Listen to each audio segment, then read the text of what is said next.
right, we are at the, yes indeed, April 2019 Human Resources Committee. I'm just working on getting my computer up and running here, but Mr. Swarsky, if you want to take it away, I know we start with staffing updates.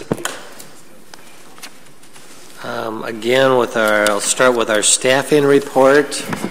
I don't believe there's anything out of the ordinary in there. If you've had a chance to take a look at it, we do have a few more certified retirements. I do have a section on informational, and I'll talk about that a little bit. But any questions on the staffing report? I don't have any questions. I just happen to have a couple of former teachers who are retiring, and so I just want to thank all of those who have given so much service to the Duluth Public Schools. Okay. All right, then we'll move on to, now we're on the HR action items, essentially talking about employment background checks and the new policy 404 and the new regulation 404, and then deleting 4042 and regulation 4042. I know we had some discussion on this at the last school board meeting, and I've not received anything different. In the meantime, we were looking for if people had recommendations or what their concerns were, but we had not received anything. So I'm putting that back out for approval for a second reading. I have a couple comments. Okay. If that's okay. So on page 5, section 3, under procedures 3A, the first word that starts off is normally. So normally an individual will not commence employment or provide services until the school district receives the results of the criminal history background check. I understand that there are some nuances in that if people are switching districts or have had an employment check done at a different district within the year, but just that word normally in there throws me off, and I think leaves us potentially in an unsafe place. So, did you highlight it? Okay. So I would like us to see even just that word changed to ensure that all of our employees are receiving criminal history background checks before they come into our schools. Recognizing that there's some conditions that are around that. It's a good point. I'm not going to dispute the point. The state statute does allow for the district to start somebody on the condition of their background check coming in. I will say, if we were to say we're not going to start you from day one without your background check, it would push back start dates of a number of people. It's usually, we're putting them in, I think, like every other week. It takes about 2 weeks, essentially, to turn them around. Yeah, I understand that. But as a parent and as a school board member and as somebody who's, we're all responsible for this, I don't think that that's responsible practice, whether or not it's state statute or not. I think we can set an example where even though things take a couple weeks, I am certainly respectful of that and appreciate how you've explained all those timelines to us, but I just don't feel comfortable with. One of the other things we do also when we hire somebody, we have that ability to look on the criminal backgrounds, and this is only convictions, and we call it the quick background check, but on everybody we hire, we also look at that prior to their start, essentially. And is that somewhere in this policy? That is not in the policy. I'm just trying to think if that would be an appropriate place for it. We might be able to do that. Saying the district will take appropriate measures to look at available criminal records that are open to the public prior to. I still just think that leaves us.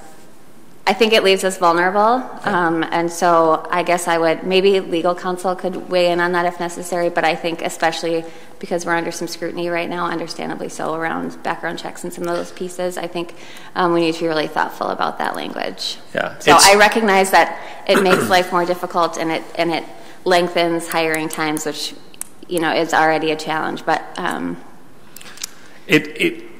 Legal counsel, there's nothing illegal about it. I guess what I would put out there is a board decision. I will abide by what the board wants to do. I will say it will delay up to 2 weeks somebody's start date. I happen to be okay with that, but I'm one opinion. Yeah. I'm thinking, sorry. To get it through. Any other comments related to that? Oh, Member Oswald, sorry. Thank you. I'd like to second Member Trinka's concern, but I do believe item C may cover if we remove normally and you move down to item C, it discusses who we may not elect to request a background check on, mostly because they might have already had one. And that's just right on the next page. But I also find it curious in another comment that under procedures about background checks, that it doesn't, that nowhere in the procedures is that the school board must approve their hire.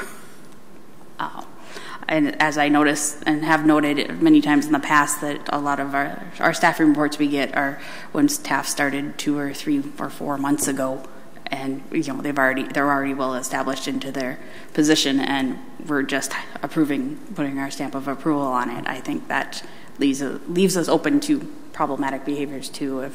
If people may be hired and then their background checks come back and they're dismissed and that kind of stuff, and we may never even know that happens. And so I think if we had that information to see that there's follow up and that plays background checks play a role, that we might be more willing to accept the procedures, because we just don't see it working right now. We don't see how it works. But I would like to see in here somewhere that the background check's approved and the school board approves the position and hire too. Member Trinka, I just want to go back to your comment on this.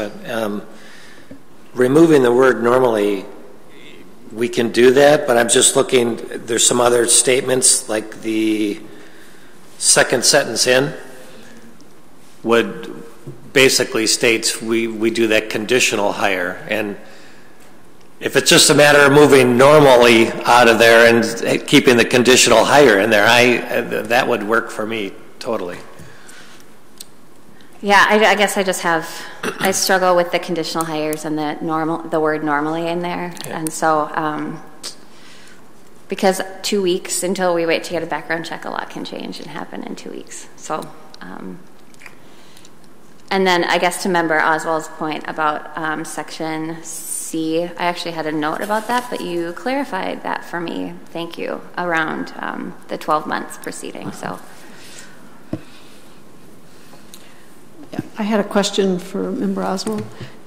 When you were saying that with the board approval, are you saying that we could not start somebody before the board is approved? And then to clarify that if we do have somebody and we terminate them and they've already been on a board report, they would also show back up on a board report at a later, the next time on the next board as being terminated.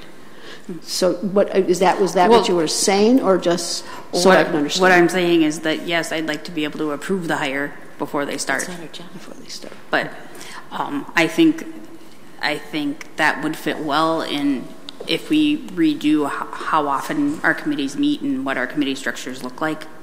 And so that could be part of a committee restructuring conversation too, because I understand being able to bring it to the board once a month is very detrimental to our ability to serve our kids.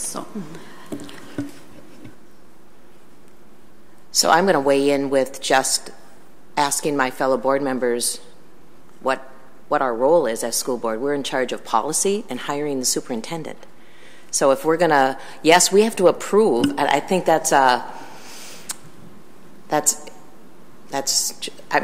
maybe that's a courtesy, but our role is to hire the superintendent and to manage policy.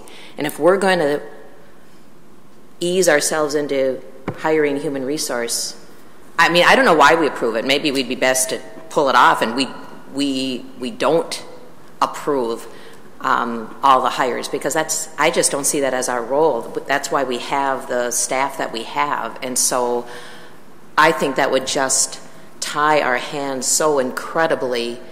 This is a large district, and I'll even go to what Member Trinka says too. I understand more than, I understand just as much as any of us on this board do, that we want to hire people who have strong moral character and have the best interest of our students in mind. But background checks, we've been a district for a long, long time, and I think we do a good job of hiring capable people, and their background checks come back clear, and we hire, and that's been a policy that we've had for years. So I don't see anything to micromanage on our policy or on approving contracts before the people hire. I mean, if you take it from our teachers' point of view, or our principals, or our district staff that do hire, if we put this forward as a board, they would be frustrated beyond belief if there is more delay in our hiring. My goodness, we are looking all the time for staff, and we can't fill the jobs as quick as our district needs them. So in all due respect, I want to back off as a board and not micromanage, or again, maybe I'm wrong. I'm going to my level 3 board training again, and maybe they'll tell me that we do have the, I mean, I wonder why we come to approve hiring contracts when in actuality that isn't the role I thought we had. I'll just simply respond by saying that you've said it, is that we're here to manage policy, and this is a policy, and we want to have the policy say what we think it should say. And just because I think something and Member Trinka said something, we're here to convince everybody else. And if you don't agree, you don't agree. It's okay. But it still deserves the conversation to make our schools a better place. I agree with Member Lofeld that I don't think we should be in the business of hiring and improving hires. I just, again, think we need to look at that language. And then I have one question for Mr. Swirsky, too, on these lines. Is there anything specific in here or in another policy that speaks, since we do have control over hiring the superintendent, is there a different policy around background checks ahead of offering a job to a superintendent? Because that, we had a snafu with that. In like years and years ago, and so I'm just wondering if there's a different policy, or if we want to put some language in here that's specific to the superintendent getting a background check before an offer is made. The statute itself applies to any employee of the school district. So to say, is there anything specific to a superintendent or that? No. Even in I believe the one you're talking about a number of years ago, the background check was okay. There were other things that were the issue. I would like to say that all the hires we make are important, but particularly at that level, our references that we do and a lot of combing the internet, searching names, and those are also some things we would do, for instance, in a superintendent search.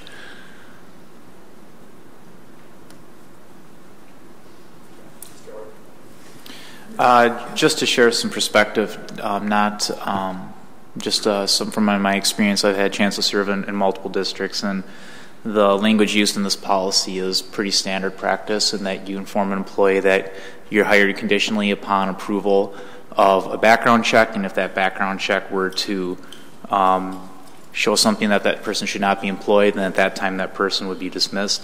There are some other safeguards, as Mr. Swirsky kind of talked about, in terms of doing that preliminary check.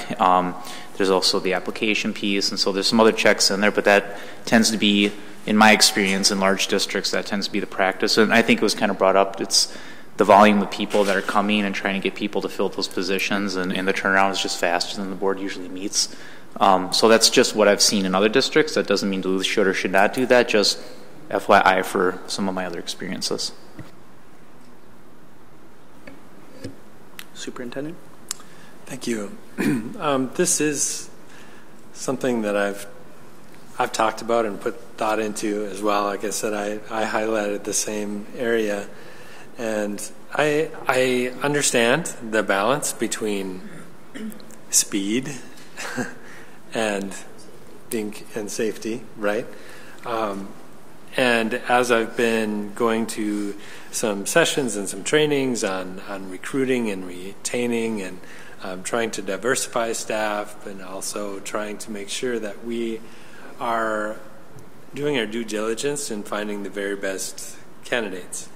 I've also been in the schools where it's like, I need somebody right now because, you know, either someone else is trying to cover whatever is being done, or the principal's doing it themselves, and they're saying, we went through the process, why can't they just start?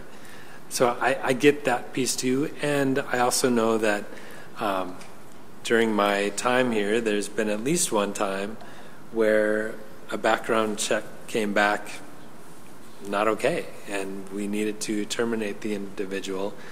And in that process, I'm thinking, well, it's been 2 weeks. What if something happened in that 2 weeks? And so I lean towards saying, boy, we really shouldn't have people working with children until we know, even though we do quick background checks. If it's in another state or if it's something, we don't always know that until the full background check comes back. So I myself would lean toward not, even though it may be frustrating for folks who are in the I need somebody now frame of mind. So that's my 2 cents. Member Lopal. So I appreciate that insight, Superintendent Gronseth, and I think that's the balance we play, is the safety of our students versus filling vacancies or putting obstacles in that are tough to do. And so I'm glad we have a full board that looks at all of this and questions all of that.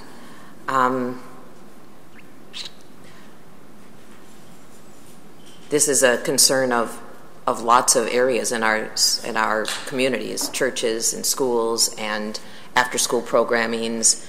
I mean, I think of even the after-school programming our district offers and our ability to really know who's coming in and tutoring and who's not, and where is the line to who you ask for the background check and who not. So thank you for your insight and for looking at all sides of it. It's hard to fill vacancies when there's delay in a background check, when you need a person in there. But I appreciate your comments. Member Oswald? I also wanted to just take a moment to point out some irony in there, that we're allowing our potential staff that get hired to work with kids before we potentially know, in many cases, about their background history. But yet, when it comes to volunteering, we need the background check done first. When I operated the Reading Partners program at MacArthur when I was a Vista, Mary Ann Rotundi was my boss, and we had come to the internal conclusion between the two of us that I could have volunteers come as long as they're never left alone with a kid until their background check passed through too. So there are options in there. Like I said, we can address different things, especially with committee schedules and that kind of stuff. If we do choose to say no, you can't start, or how we vote on them or give our approval or whatever it is. There are options out there, and if this is what we really want, I don't know that it works specifically in the structure we have right now, but I think we can make it work in something else. Member Sanstad. Thanks. I think that it's probably a good idea to eliminate this provision about the conditional hire, and I think that people who hire will adjust.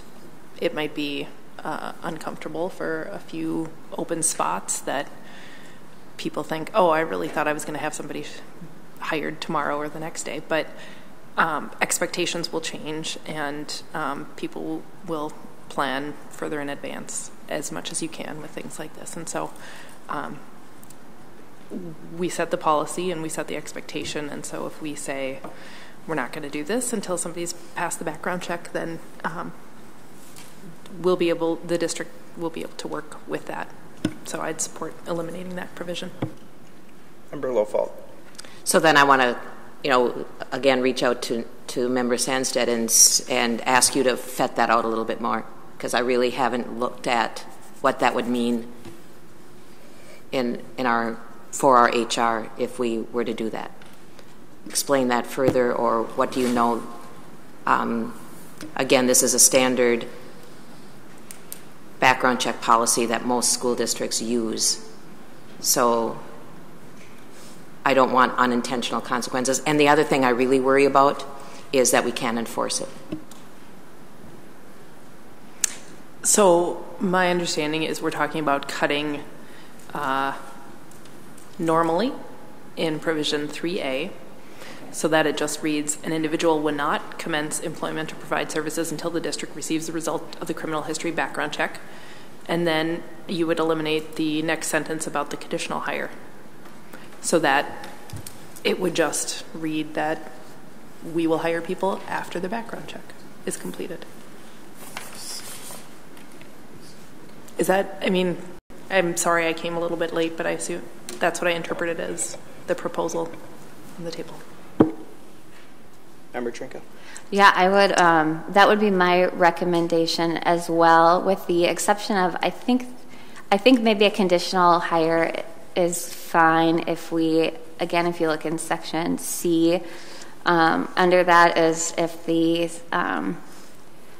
hold an initial entrance license issued by the State Board of Teaching or Commissioner of Education within 12 months preceding.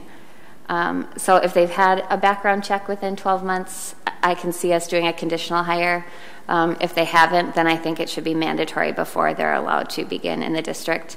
And I agree with Member Sandstead that it will shift policy, but I think that quote-unquote standard practice is not what we should aspire to. It reminds me of this is the way that we've always done things, which is one of my biggest pet peeves. So I think that we need to just challenge and educate teachers and administrators on how we move up timelines in order to make this work, recognizing that there are going to be some times where this new policy doesn't work, but the current policy probably has instances where it doesn't work either. So that would be my recommendation. Member Sandstead. No. Okay. Member Oswald. I do understand that this can negatively impact kids, especially kids with health impairments that need nurses that we need to find, and paras that come to the district because I think this may impact paras most because most teachers have had background checks and are privy to background checks and are generally upstanding, 9 times out of 10. But it's the paras that come that we don't have a clue about in most cases. So I wouldn't mind adding something in there that allows the potential hire to not be alone with the student, and put that in there somehow, some way. Superintendent. It's exactly what I was going to say, that maybe a compromise is that they would, some provision that they would not work independently with students or one-on-one with students until the background check was completed. I know that it's mostly paraprofessionals, and Linda's about ready to hit her button there. So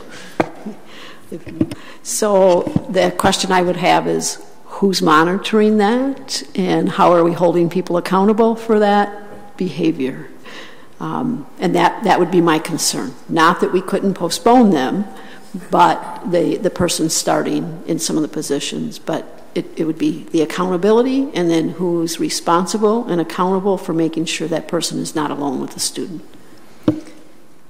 That's exactly my concern, which is why I think the blanket statement within the policy is just the easiest to enforce, and it puts less onus on staff who are already spread really thin. If somebody has to be monitoring a para and they already have a lot of stuff going on, or some of those one-on-one opportunities that we have within the school district, which are great. So I think if we start carving out, then it can become a slippery slope.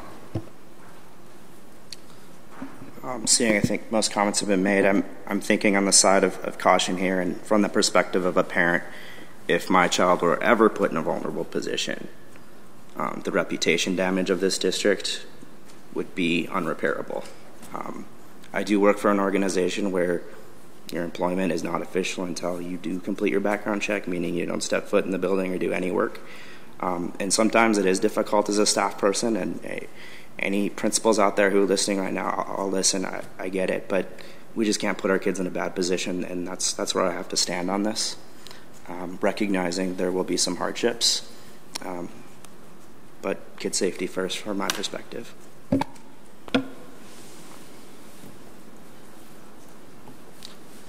Member Lippold, sorry.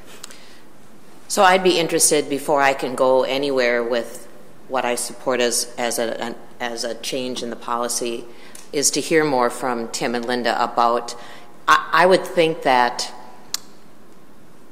maybe we are looking at the worst scenario possibilities, where in actuality there's very few people who start without the background check being completely done.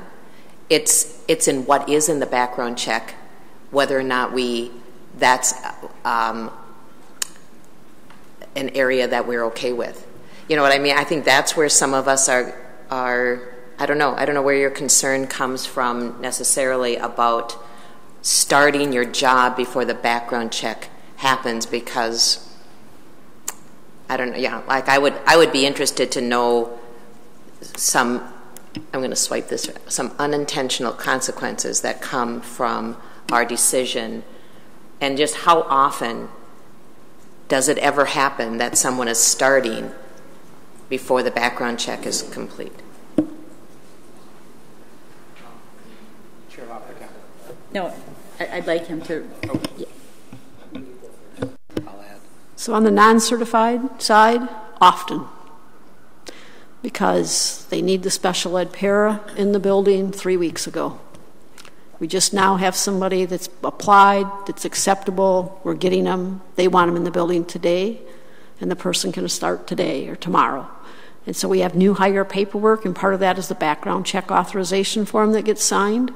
And so like today, I made an offer. She told me she could start Monday. She's going to do her new hire paperwork tomorrow. She will not have her background check completed by the time she starts on Monday, and I know that. And that happens a lot in the paraprofessional side, just to be very honest with you. But in their application, do they have letters of reference that you check before we hire? Do they have work history, anything of that nature? So they don't have on the non-certified side letters of reference, but we do reference checks. So we check their previous employment, and then we also check a reference that they have. So even if they don't list their previous employer or supervisor, we check a previous employer or supervisor, and we also then check another reference that they've given as a professional reference. And we do that before we offer. So we do have those, and then we do the quick background check, which is the one that Tim was talking about.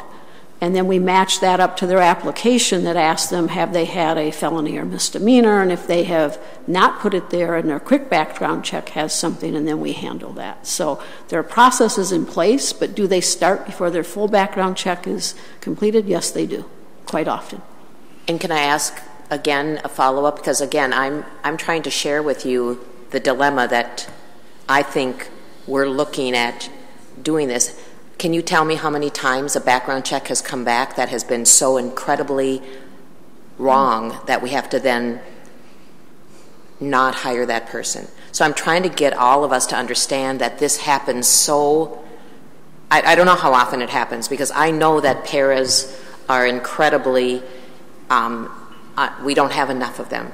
And so I believe that if we tighten this policy up, one, it's going to make us even less able to hire what we need in our district. And so, I mean, we're looking at, I understand the parent role of being sure our kids are being monitored by people who have the best of our children's interest at heart. But what worse would it be to have no one in the position because we're waiting 3 weeks and something happens to the student because we don't have the person in the place where we need them.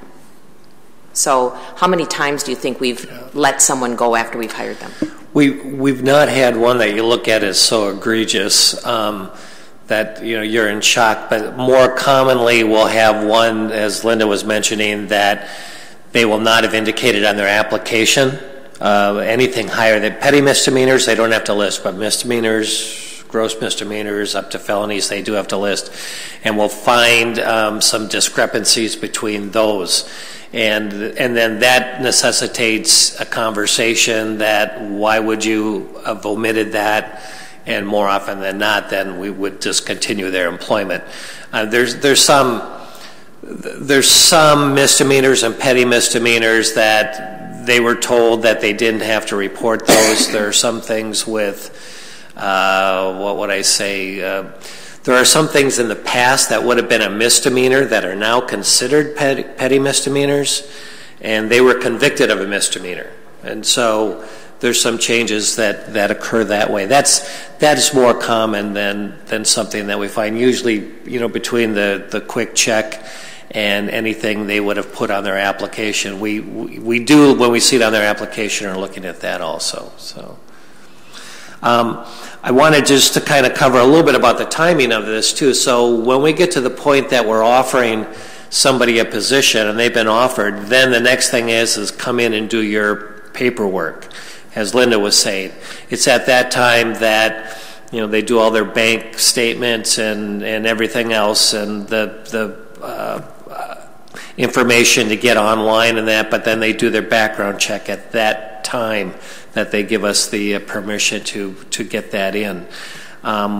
We can look at our timing of, how soon can we get it in and get it back if we do it on a more frequent basis. Because we're not doing them one at a time type of a thing, but it still takes 2 weeks to get it back in. So.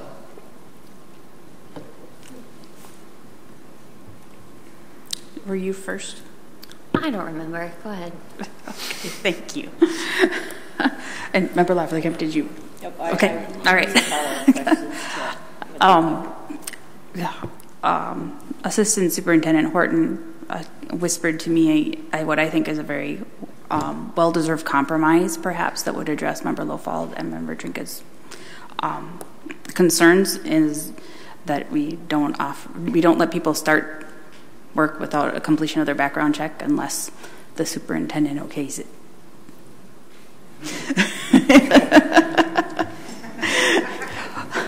So I guess he's really comfortable with that. But maybe Mr. Horton would like to expound on. It was superintendent or designee is what it said. So it didn't always fall on the superintendent, but I just was trying to gather more information just for the purpose of the conversation. So any district I could think of, I would just go pull their policy, and that was the most limiting one that I saw. I didn't see any that simply said no in the policies that I looked up in the last 15 minutes we've been having the conversation. So that was a compromise that was different than other districts that I had saw, was my point. So not saying that we should or shouldn't, again, just providing information for the conversation. And I liked it because I do understand, there are some medically fragile students that wouldn't even be able to attend school if we didn't have a medically licensed para appropriate for them to come. And so I can understand where a kid sitting home for 3 more weeks that is medically fragile but really wants to be in school, that is not what I'm intending to be a part of here. Yeah. And I'm not sure how we can accommodate that with a blanket language, but I understand we need the blanket language. I do want to say that this people like school nurses, teachers who are going through certification programs generally have their background check. So it's not all positions that we're talking about. It's just those that wouldn't have a background check as part of their certification or part of their packet of information about them. We had a meeting today on recruitment and retention and orientation, mentoring. Things were among the topics. And the group that was talking about orientation, we were kind of talking about what we do for paraprofessionals, what we do for other positions, and we said, well, we'd like to take it 1 day or 2 days and really do some more orientation with the staff before they start, just about the district, about the building, how processes work. And the response was, well, we wouldn't have them for 2 more days. So I mean, that's where the time piece comes in, where we said, okay, now you're not going to have them for 2 weeks. I think their response would be multiplied by that. But you can hear me. I'm torn between. I know, right? I'm eating off both sides of the apple here, but I get both sides, but I'm still torn. I totally appreciate that. And I think Member Illefeld always brings such great perspective, not only from your experience, but also the experience of your husband, who is a para. It's really common practice for anyone who works in government, who works in healthcare, who works in social service agencies. I worked with children with disabilities for years, and I wasn't allowed to start until I had my background check completed. And I don't think that this is a worst-case scenario approach to this policy. I think it's actually making sure, I think it's the best case for our kids scenario. I understand it's potentially disruptive to could be very disruptive to process. And I hate the idea of students sitting at home for 2 weeks because there isn't a paraprofessional there.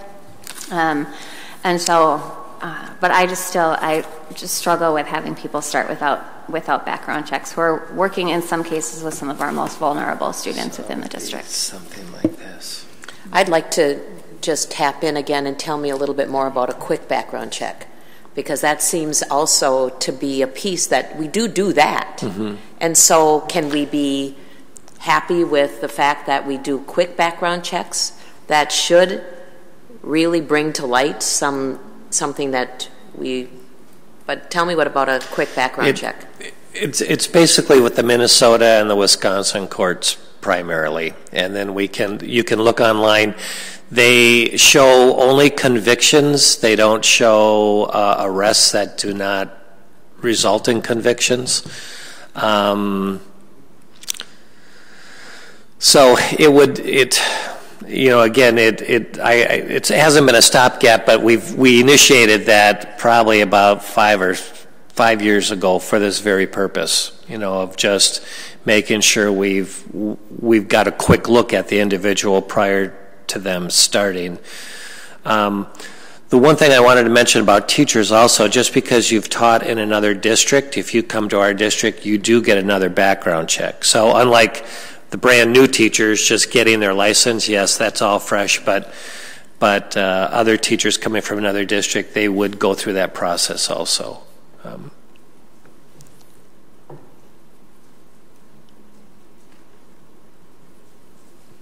And I just want to add too, it's not only just the criminal record. I think it is is it the sexual misconduct we look at too? Yes, there's the two. And that comes on a quick background check? Yes.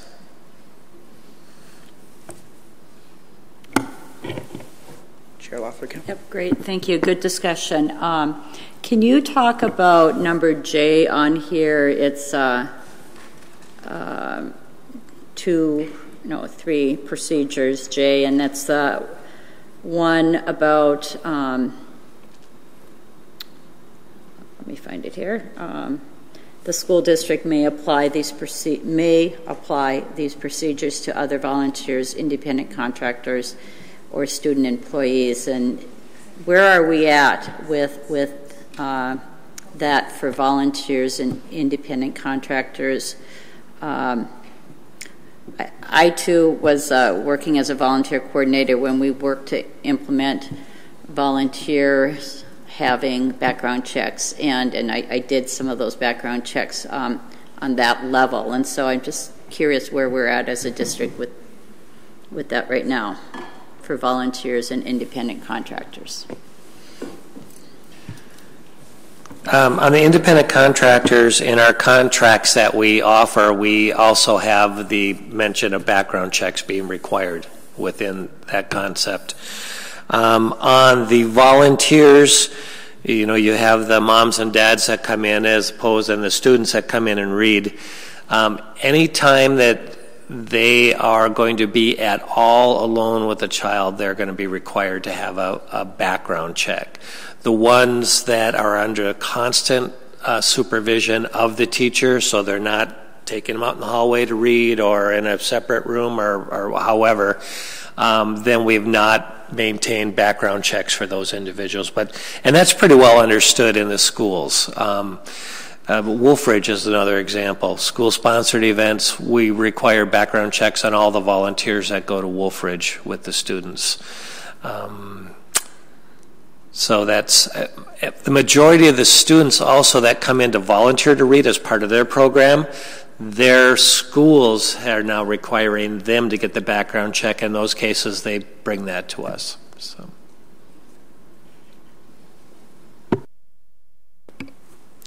So I think we've had a lot of conversation here. I'm not sure we've given any kind of consensus direction. So I think we either need to develop some consensus here so we have a firm recommendation for the board meeting next week, or we need to maybe make a decision that, hey, there's a couple options we want to explore further and postpone the conversation further out.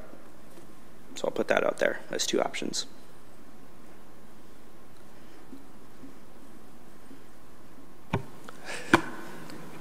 And I guess when I say, you know, there was a suggestion of compromise of hiring someone on, you know, conditional, assuring that they're supervised, and how could we assure that happens? And maybe there's something we can learn there. Maybe there's a priority to make that happen because we want these people hired faster and we really need them as long as we're committed to providing that, or something else. I don't know.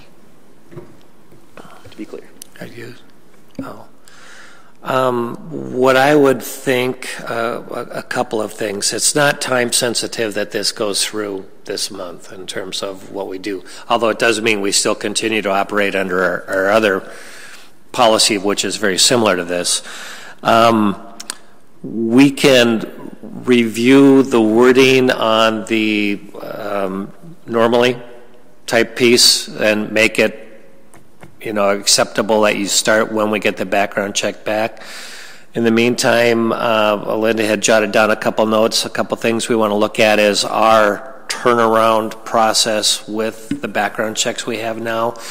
If we could, if when they sign their application, if we could include at that time permission for a background check but not do them, conditioned on offer of employment, so we at least we have that signature. That's a hold up. That could save us a couple days. So we could, you know, offer them the position. A lot of times that's done over the phone, not when they're in front of you. And if they accept then we could immediately ship off those background checks and take care of it at that time. The payment, they have to pay for their own background checks, but what we've done as a district is it comes out of their first paycheck. So it's not like we're worrying about collecting their $20 for the background check either. So that would take care of itself. But maybe next month we can come to you with some possibilities of a different language and maybe another look at how we could change that process to speed things up. It will still be more time consuming than it is now. I can guarantee you that, but it may not be as bad as 2 weeks. I'd appreciate letting this be open for any feedback from principals and from union leaderships, because they're the employees that get affected by this. And so I would really like to see an outreach to say, hey, if you guys have an opinion or have a better compromise, let us know.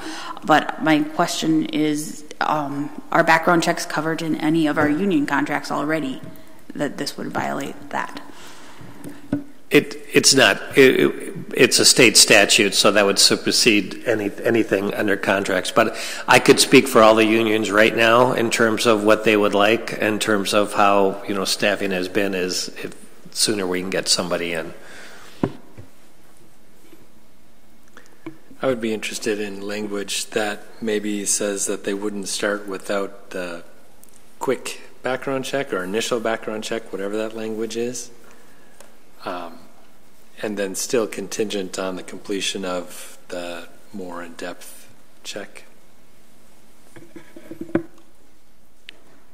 Right. I think we've given some clear direction here. So we've got informational items remaining on our committee agenda. If we want to dive into those. Oh. I'm sorry about that. Further. Yeah, the Employee Right to Know 407, and it will be replacing our policy 4041.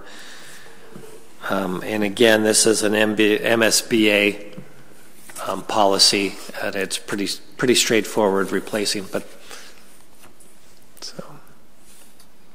And it's mostly working with hazardous chemicals, and it applies more so to our maintenance group. I just have a quick question about that. I think it's on page 12. But does this apply to teachers or to paraprofessionals, especially as we're seeing escalating levels of violent behavior-related violence in classrooms? Are they taking? Does this apply to them, recognizing that blood? Yeah. Is this? I'm just curious. Just totally out of curiosity. No, well, blood is like bloodborne pathogens, and that's covered. That's annual. We do that with all of our people. But if for some reason, and I can't think of one right now because of a safety and liability factor, if we were to have our students and our staff, teaching staff, working with chemicals that would fall under this, we would have to do this. But I can't think of any instances that we have right now. So okay, because it does say bloodborne pathogen in here. Yeah.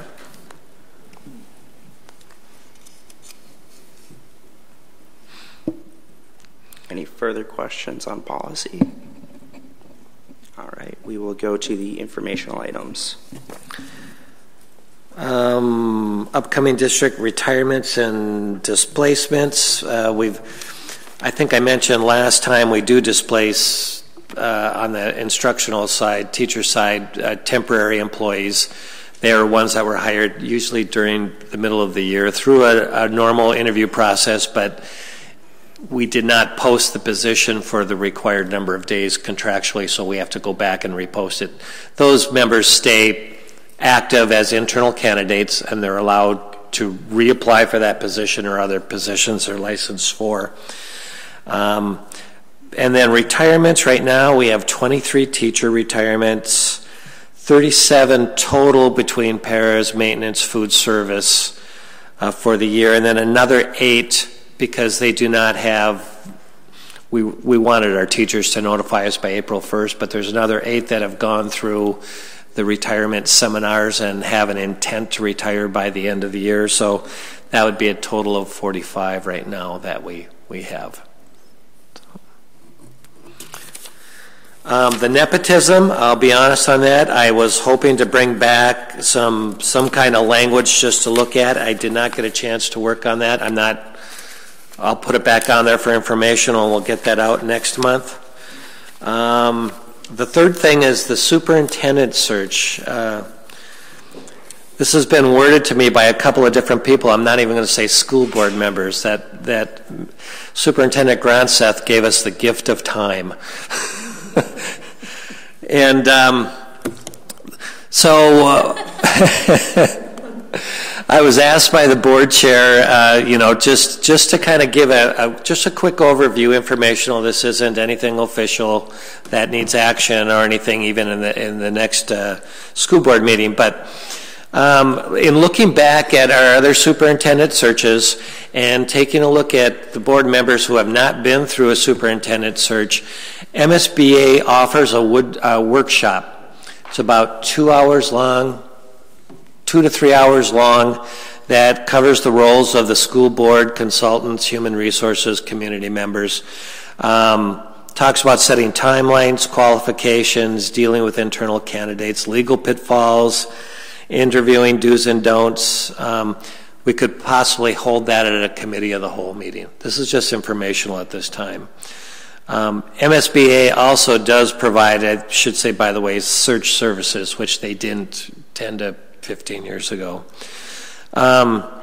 Because of the size of the school district, we would recommend from Human Resources and other people that I've spoken to is to deal with the services of a search firm. And usually when we look at those, there's some choices. You have statewide, regional, nationwide. There's a number of search firms, and we can get a hold of a number of those firms and just their general information to begin with. The search firms usually support the board they work with the board and the community in identifying the qualifications, quality, and skills desired by the school board and the community. So they're not telling you what they are. They work through committee meetings, community groups, and those change from time to time. When you think about when we were going through all the rebuilding of the schools and that restructure versus where we're at now. So they help generate a pool of highly qualified candidates that match those requirements. They drive the community engagement process to help ongoing public input throughout that process. They help facilitate interviews, and they facilitate final selection. And the key word there is facilitate. They're not telling you who to hire. They're just giving you a process to work you through those types of things. They also notify the non-selected and have the letters of regret. Some of the school board responsibilities, consultant selection, they're involved with that. Approval of selection criteria, approval of ad content, candidate screening, initial interviews, the conduction of the interviews, finalist site visits, and that's a pretty common thing if they are still in a district, to visit that district and talk to some of their school board members, some of their teachers, some of the people in the community. Final selection, and then contract preparation and offer. So one thing to consider, and I also think if we went the route of the workshop, it is an election year. And the timing of the selection, probably late January or February could be a possibility, depending on a timeline that's put together, would be a good workshop question. Because it's possible you may have people involved in an interview process, and the offer may not be made until after their term ends. So, just something to consider.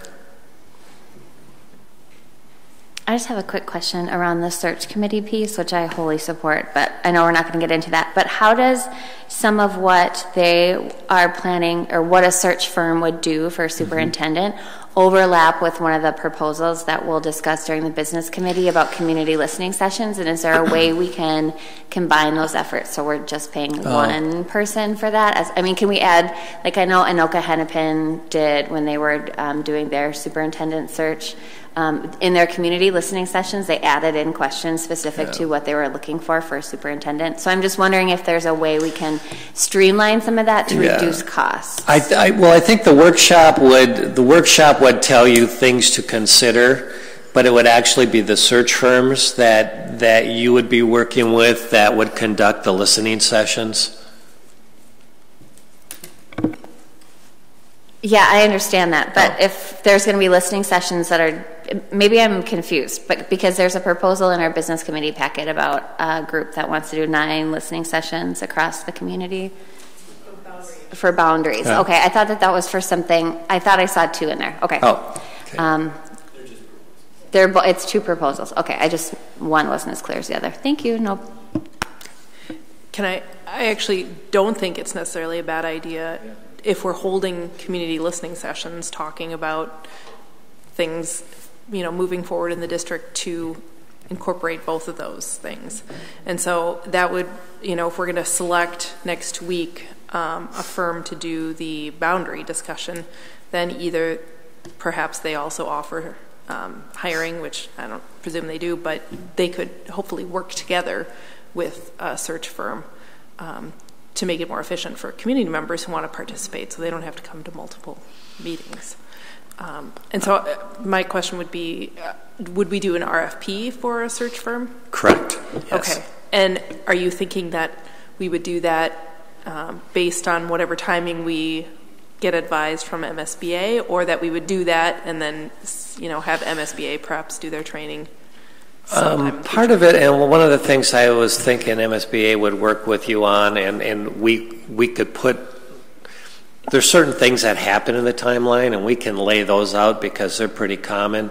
Yeah. The question would be is what kind of dates do we want to tack on to them to make it work for the board and for finding the best candidate? So. Yeah, I think I would really appreciate if we could see in our May committee just a timeline. I'll give you an example of one and a possibility. Yeah. Okay. Yeah, that would be great. Thank you. I would just add, when I talked to NSBA as well, and the same person a few weeks back already, they were able to, kind of give a general kind of timeline as well, and so, I think what would be really helpful is also thinking about when are the opportune times as well that people are out looking for superintendent jobs, and that's going to be kind of an important piece of our timeline discussion as well. And I don't know if you have a general answer on that, Mr. Swartzky, but... Not a general, but I did ask that question of MSBA when I had my conversation with them, and they were thinking, and I'm almost thinking it might be a little bit optimistic, but late January, early February. And, the process. And I asked, right now, they're searching, and keep in mind it's only one search firm, but a lot of the same candidates go between the same, different search firms. They have 8 superintendents that they're looking for. None of the districts are as large as this one. I think the closest one might be Winona. I'm not positive on that. But I said, is that more or less? And they said, usually there's about 8 out there, but you'll fill 2 and 2 more will pop up. You'll fill, so there's always that rotation kind of going. And the other thing they observed this year is they think more superintendents have given earlier notices. So.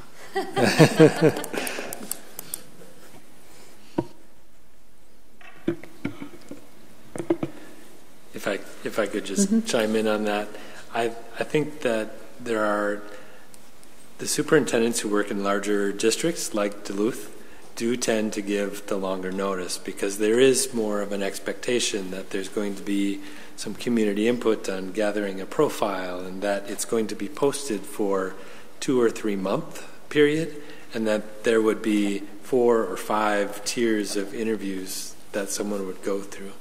So January, February is about the window for school districts our size. And what happens as superintendents of smaller districts kind of filter into those larger ones, then the smaller districts start posting, and they have shorter time frames and kind of faster hiring processes. So kind of the larger you are, if you look at urban districts like Los Angeles, Salt Lake City, Nevada, their hiring process is about 1.5 years ahead of when they would expect to have a candidate start. So it's the larger you are, the longer that lead time is. Chair Loeffler-Kemp. Sure. So what I was hoping was that Mr. Swartzky just kind of give us some background a bit to kind of start the discussion, but also recognizing this month we have a huge discussion in our next committee, the business committee, in talking with the School Board Association. If we were to go with their workshop, and we didn't decide that till May, that would still give us plenty of time to set up that workshop with them in the end of June or July. And so I think, unless you have any other questions right now, it was really to start the conversation this month and start some of the background work, but then have a longer discussion in our May HR committee meeting. So. I appreciate that, and I'm glad that you took that leadership, Chair Loeffler-Kemp. I just have a quick question about the MSBA piece, and wondering if they can do that asynchronously or do that remotely, because traveling is increasingly difficult, especially that time of year. So I'm wondering if it's something that they could do. They would come up here. Well, maybe, so they would do it at a committee of the whole meeting. They would do it here. We're right. Not we're not. We would have a committee of the whole meeting. Okay. Yeah. Thank you for that clarification. Seeing no further lights, I think we're going to end the HR committee and pass it on to the business committee. Thank you. Thank you for stepping in, Member Gorham. Great. Well, we'll go ahead and get started with the behemoth that is our 336-page business agenda. And I've asked CFO Erickson to actually begin to change the order of the agenda and to begin the conversation around number 6, section H, the preliminary 2019-2020 budget information, so that our brains aren't fried by the end of this discussion. And if we have to table some of the other pieces, they're smaller components of the agenda rather than the budget information. So if we could start off, it's on page 331 for those, for everyone, and I will turn it over to our esteemed CFO. Thank you. Ready? In your packet, you have a 6-page document starting with revenues, and then we go into expenses, and then we talk about where we see ourselves right now. Just as a little bit of background, we've been working on the budget since I got here. That was one of our first discussions when I got here in October, and so it is a process, and I appreciate the really hard work of Peggy in working with me and going through the process. And as we had discussed last month at the Committee of the Whole meeting, as we kind of went through what the budget process looks like, now we're actually going to be looking at some of the components of our preliminary budget, but keeping in mind that this is a preliminary budget. This is subject to change, and our goal is to have that budget to you by our June school board meeting. So we expect a lot of changes and nuances between now and June. So as we kind of walk through this process, this is where we are at what we know right now. But again, as we gather more information, as we get better estimates, we will continue to edit and revise the budget. So we're going to start with revenues and then go to expenditures. Revenues is a critical piece because what we have is what our resources are that helps us make decisions on what we're going to spend. So that revenue piece is important. It's critical in making good choices. And so I do start out with just an overview and some definitions of what components are. I know for myself and Peggy and those of us that talk about it all the time, I always appreciate when a member Trinka says, remind me, say words and not just acronyms and other things, so that, yes, and so I certainly appreciate that. So as we're going through, if I get nerdy, stop me and ask for clarification so that we can walk through those pieces. Tonight we're talking about the general fund. So this is going to be our preliminary general fund budget discussion. We do have several other funds. They are self-contained and live within their means, and we will be talking about those in May. But our preliminary discussion on our other funds is that they will be balanced, and we have that process going on with our other departments. But tonight we wanted to talk about the general fund. And when we say general fund, we mean Fund 1, our general fund, Fund 3, our transportation fund, and Fund 5, which we call our operating capital fund. Inside of each of those funds, there are different types of revenues, and we'll talk about each one of those. So as we kind of go through each piece of that, we'll go through those sections. We'll look at that in a component as a whole. We'll look at the revenues in different ways so that you can see what they mean to us in different definitions. And then we'll transition to the expense side and see how those revenues relate to the expenditures that we're budgeting for fiscal year 20. So again, we have those three funds that are what the state recognizes as the general fund.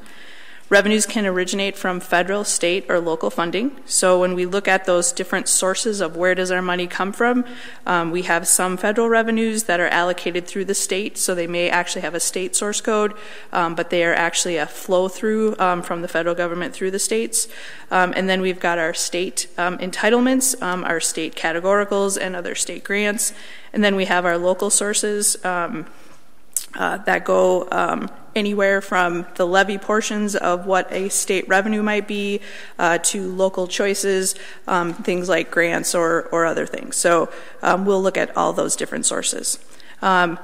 Revenue that's equalized, so when we talk about a general fund revenue like operating capital, for example, we might think of that as state, but if it's equalized, part may be coming via levy. So even though that may have a revenue piece, it may also be part state, part local. So again, when we see the components for us, we're always analyzing those revenues in different ways. So when we think about a revenue, it may have a different category, a different label, and could be described in different ways. Our other local revenues may be grants, gifts or donations, tuition billings, fees, gate receipts. All those things may be in that local piece of the pie when we look at the revenues as a whole. And then again, state revenues may be funding formulas, categorical aids. We may have grants that have specific scope, and then we'll talk about the reserved and unreserved portions. Again, we are looking at the federal, state, and local revenues. We're forecasting legislative or other local district changes, and this gets us to our initial general fund estimate for revenues. And you can see that we, as a starting point, because we're going to actually see some considerations on the next pages, that we're starting at $109,593,402.27. This is 75% state, this is 20% local, and 5% federal. The basis for this foundation of the $109 million starts with the basic formula allowance being the same as it is in fiscal year 19. So the base formula, I'm not building in anything just yet, but don't worry, we'll get there. That's going to be the 6312 that you hear as the basic formula in fiscal year 19. The pupil counts, last month and every month that we have a business committee, we talk about pupil counts. We showed a spectacular graph at our last meeting. I'm sure you're remembering it right now up on the wall with our pupil counts, and we were projecting 8108. We've actually revised that, and this budget reflects a projected ADM, adjusted average daily membership, before weighting at 8146. So we have actually increased our pupils. We work with Kateri Little, our Mars person, who is spectacular. She may love spreadsheets more than me. And she's done some great analytical work for us. We've had many discussions regarding the pupil counts, and what the trend that we're seeing this spring is that we're retaining students that normally we may see leaving, especially at the secondary level. So that gave her an indication, and we're kind of working this agenda a little bit differently. If we had been looking at pupil counts, we're actually projecting current 19 a little bit higher than what we had originally budgeted, and even last month as a projection for the entire year.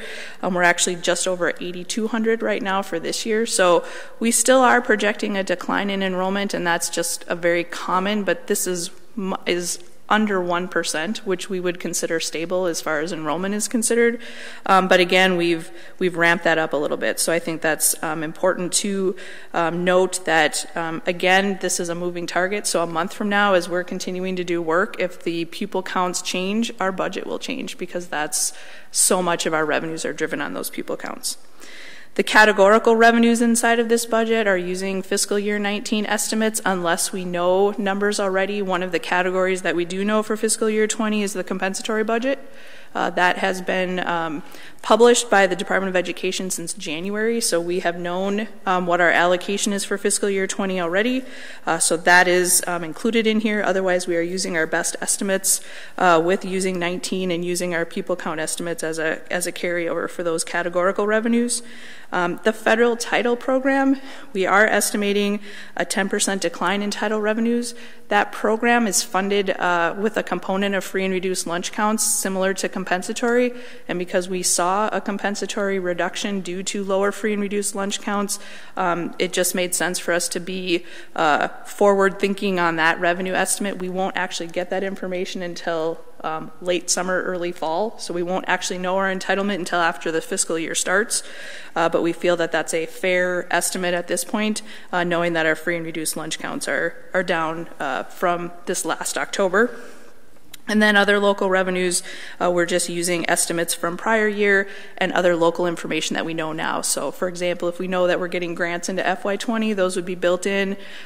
We just use just some basic amounts to carry over from the next year. Any questions on page 1? Sensing the, Just a simple question here about the federal title program. Yep. You mentioned we get that information the late summer, early fall. That's common every year, right? Yep. Okay. Thank you.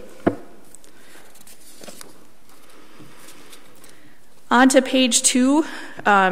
You were looking for an exciting pie chart. I could sense it. Yes.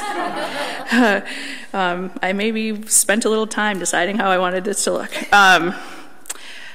Same revenues, that same $109 million.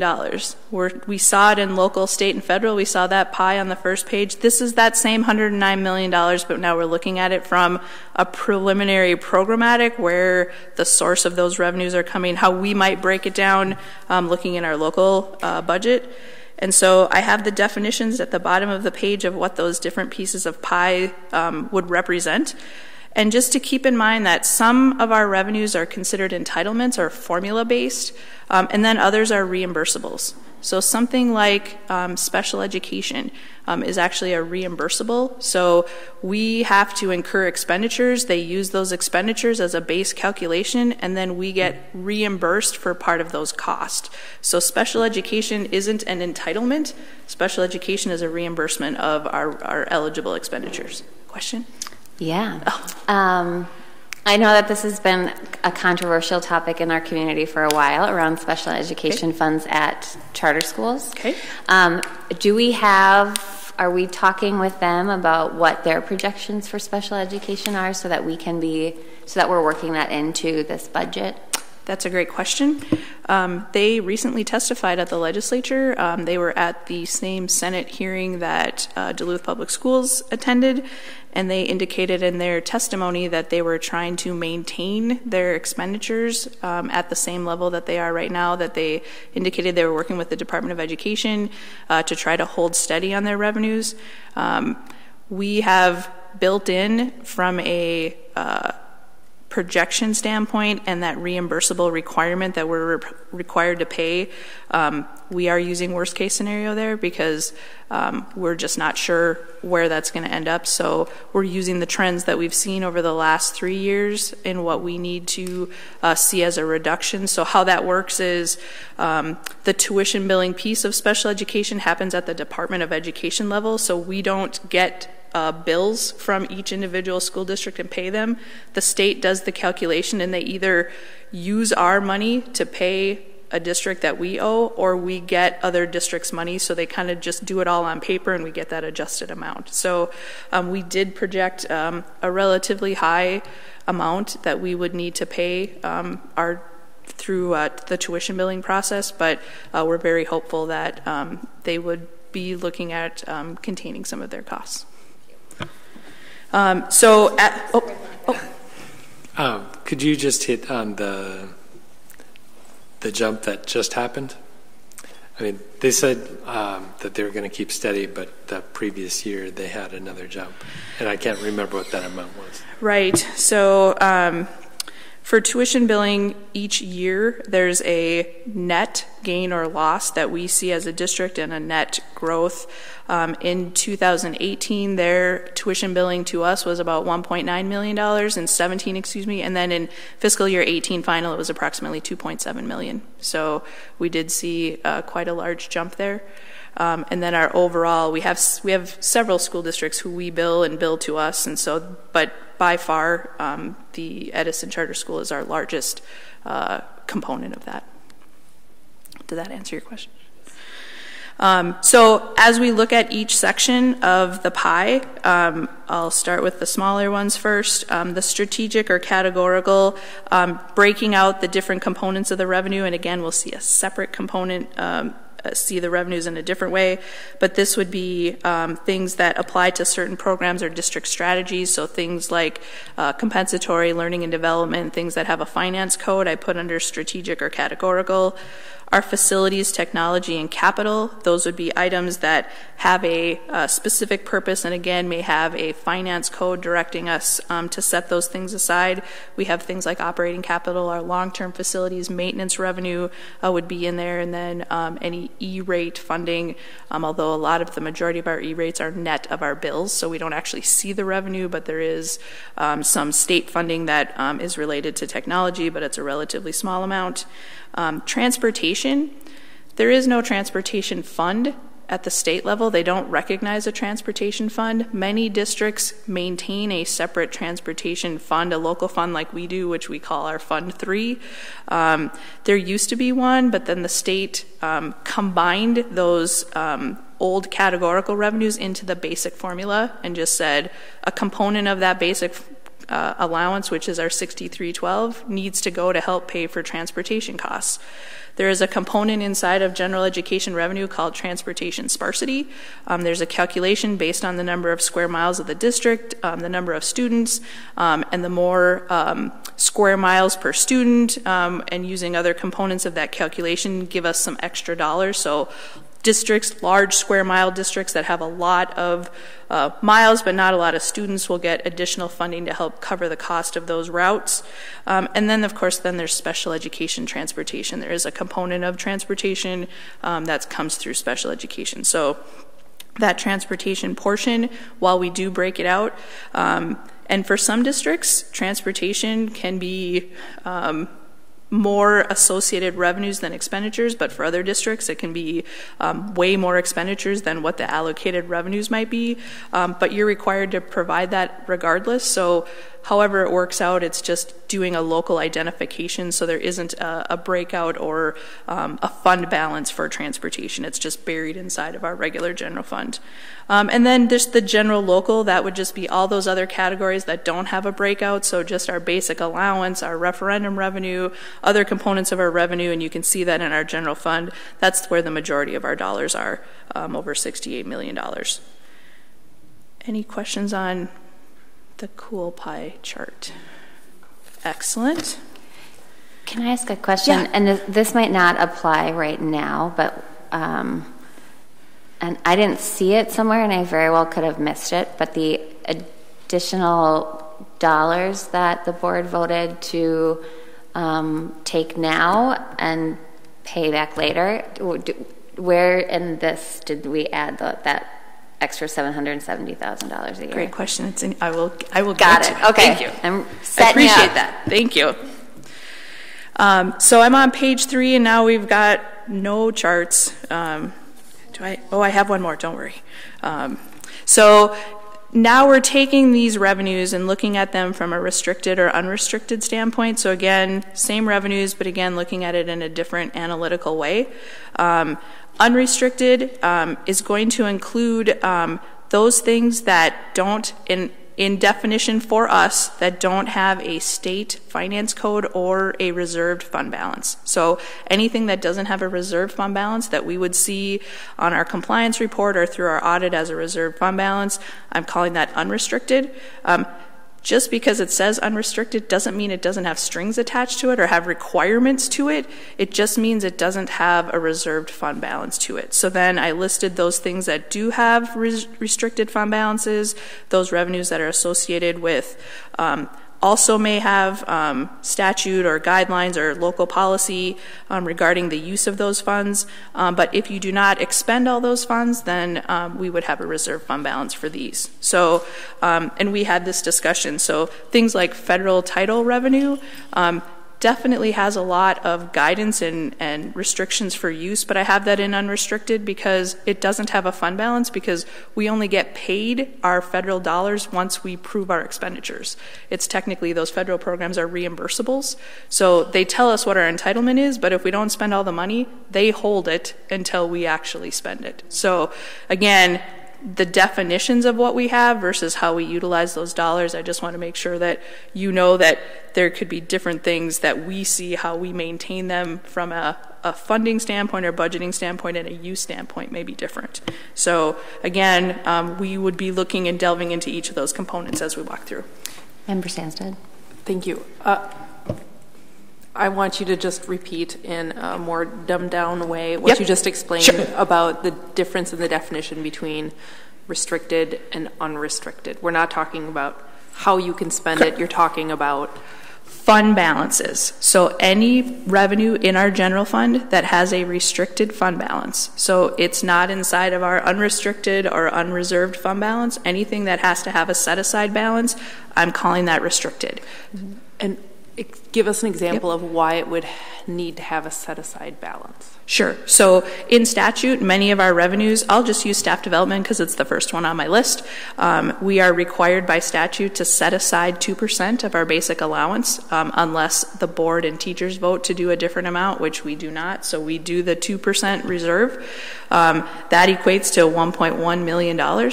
If we in next fiscal year decide to only spend $1 million, we are required to set aside that $122,000 and use that next year for the purposes of staff development.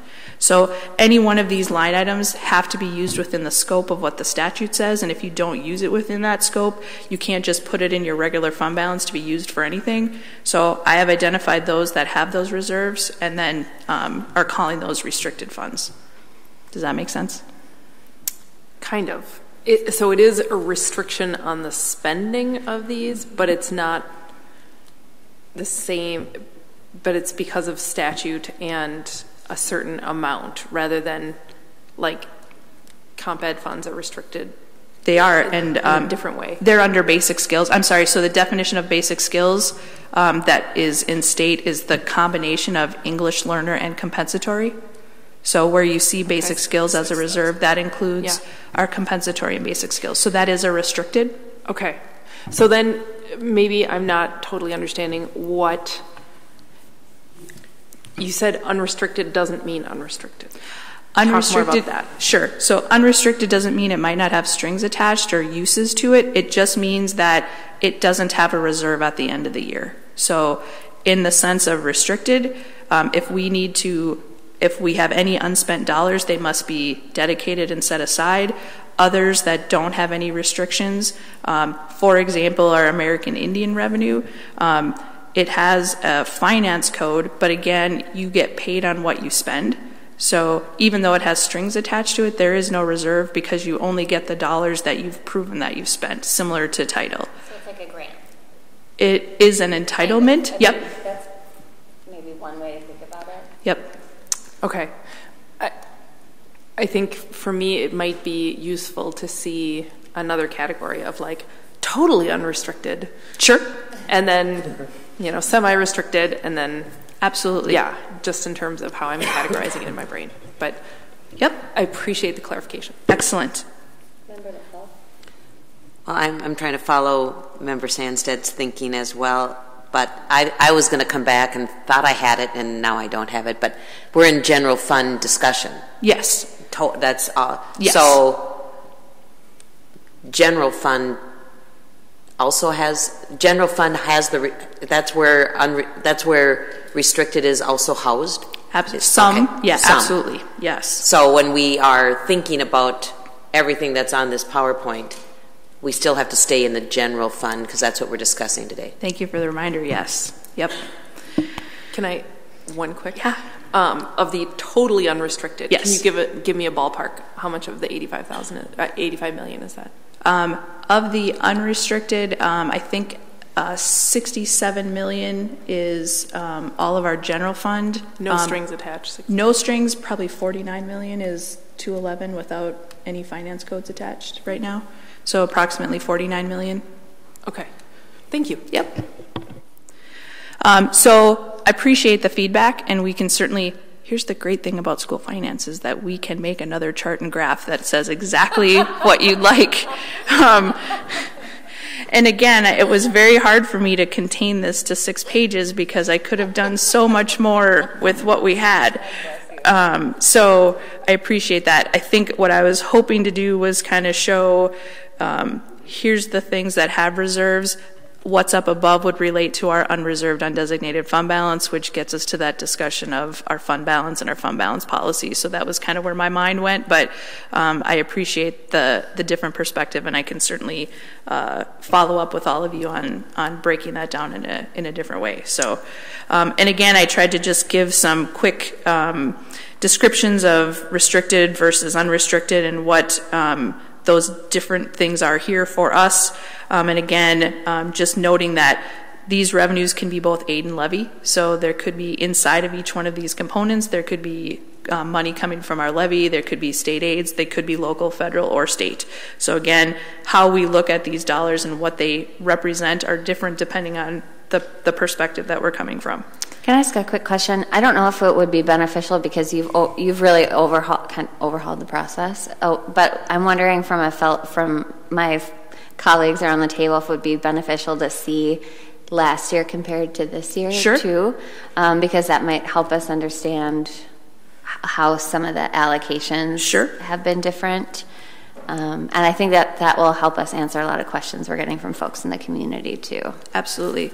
And certainly, if you have questions or there's things that are coming up, please funnel them to Peggy and myself because we'd be happy to answer any questions that you're getting. And if there's ways that we can support you when you're having conversations and as we're walking through these pieces, 6 pages doesn't even begin to talk about the joy that you're going to have talking about this budget coming up in the next several months. So I certainly want to be there to support you as board members, and we're here for you, and we would certainly welcome those questions and discussion. So again, we're still back at that $109.5 million. We've seen it now 3 different ways. It's these same dollar amounts. We do have a few revenue considerations that we're getting to before we suggest what we are calling our preliminary revenue for the general fund for fiscal year 20, and that is an increase in the basic formula. For those of you that are following the legislature, which I know many of you are and are enjoying that, we heard right away from our governor that he was supporting a 3% increase on the base formula allowance, which I think there was cheers all over the state from school districts that was a great message to hear. The House followed when they did their omnibus bill and included 3% in fiscal year 20 and 2% in fiscal year 21. And then not that long ago, we heard from our friends in the Senate, and they are at 0.5%. Was a little surprised, I'll be honest. I was expecting 1%, and we were planning on projecting a 2% increase in the formula allowance because we thought that would be that happy medium. But seeing 0.5 in both 20 and 21 gave us some pause, and because of that, we're recommending just a 1% projection at this point in the formula allowance, but honestly, I'm not sure where we're going to be. So from that base budget, we add that formula allowance. So if you see the box below, we take that local, state, and federal at our $109.5 million, and then we're adding $560,000 as a 1% increase on the formula allowance. Are we hopeful that we can get 2% or even maybe 3%? That would be fantastic. For every 1%, we could expect to see another approximately $560,000. So again, our budget is fluid. So if we were to be that fortunate, then we would then build in that additional $560,000 if we were up to 2%. Again, about $280,000 if it were just that 0.5%. I wouldn't be surprised to see 1.5% as a compromise maybe. So But we are building in that $560,000, but keeping in mind as the session comes to an end, if things are not looking as positive, we would then have to adjust our budget and reduce if it doesn't actually come out at 1%. You're also seeing what we called an assigned revenue of $600,000. We put this as a line item for future equipment or land sales. So this is just a dollar amount. We're calling this as an assigned fund balance. So if we get those dollars, I have assigned expenses on the expense side. If the money doesn't come in, then the expenditures would drop off as well. So we would consider this a budget neutral item, but we wanted to identify that if we were to sell any district equipment or district land, that has to go into a reserve for operating capital. That cannot go into the general fund. So we're identifying it as a separate line item. And then when we get to the expense side, I'll talk a little bit about where that is. So taking those two considerations and including our general fund estimate, I have our preliminary revenue at $110.7 million. And that would be an increase of approximately $4.8 million compared to our estimated 19 budget, which you can see by federal, state, and local, and then our final FY18 by federal, state, and local as well. So this is where 18 was as a final, our estimated 19, and then again our estimated 20. Of that $4.8 million, how we got there, I have some revenue notes. They don't tie out to the penny, but I wanted to just share because there's many, many, many revenue adjustments that happen from one year to the next. But the five biggest components of the change in revenue would be that we did lose approximately $948,000 of compensatory funding compared to fiscal year 19. We are receiving about $759,000 of new long-term facilities maintenance revenue. Our projects changed from one year to the next, so the levy changes along with those projects. So the levy is generating more dollars, and we're doing using those dollars for our 10-year plan that the school board approves each year.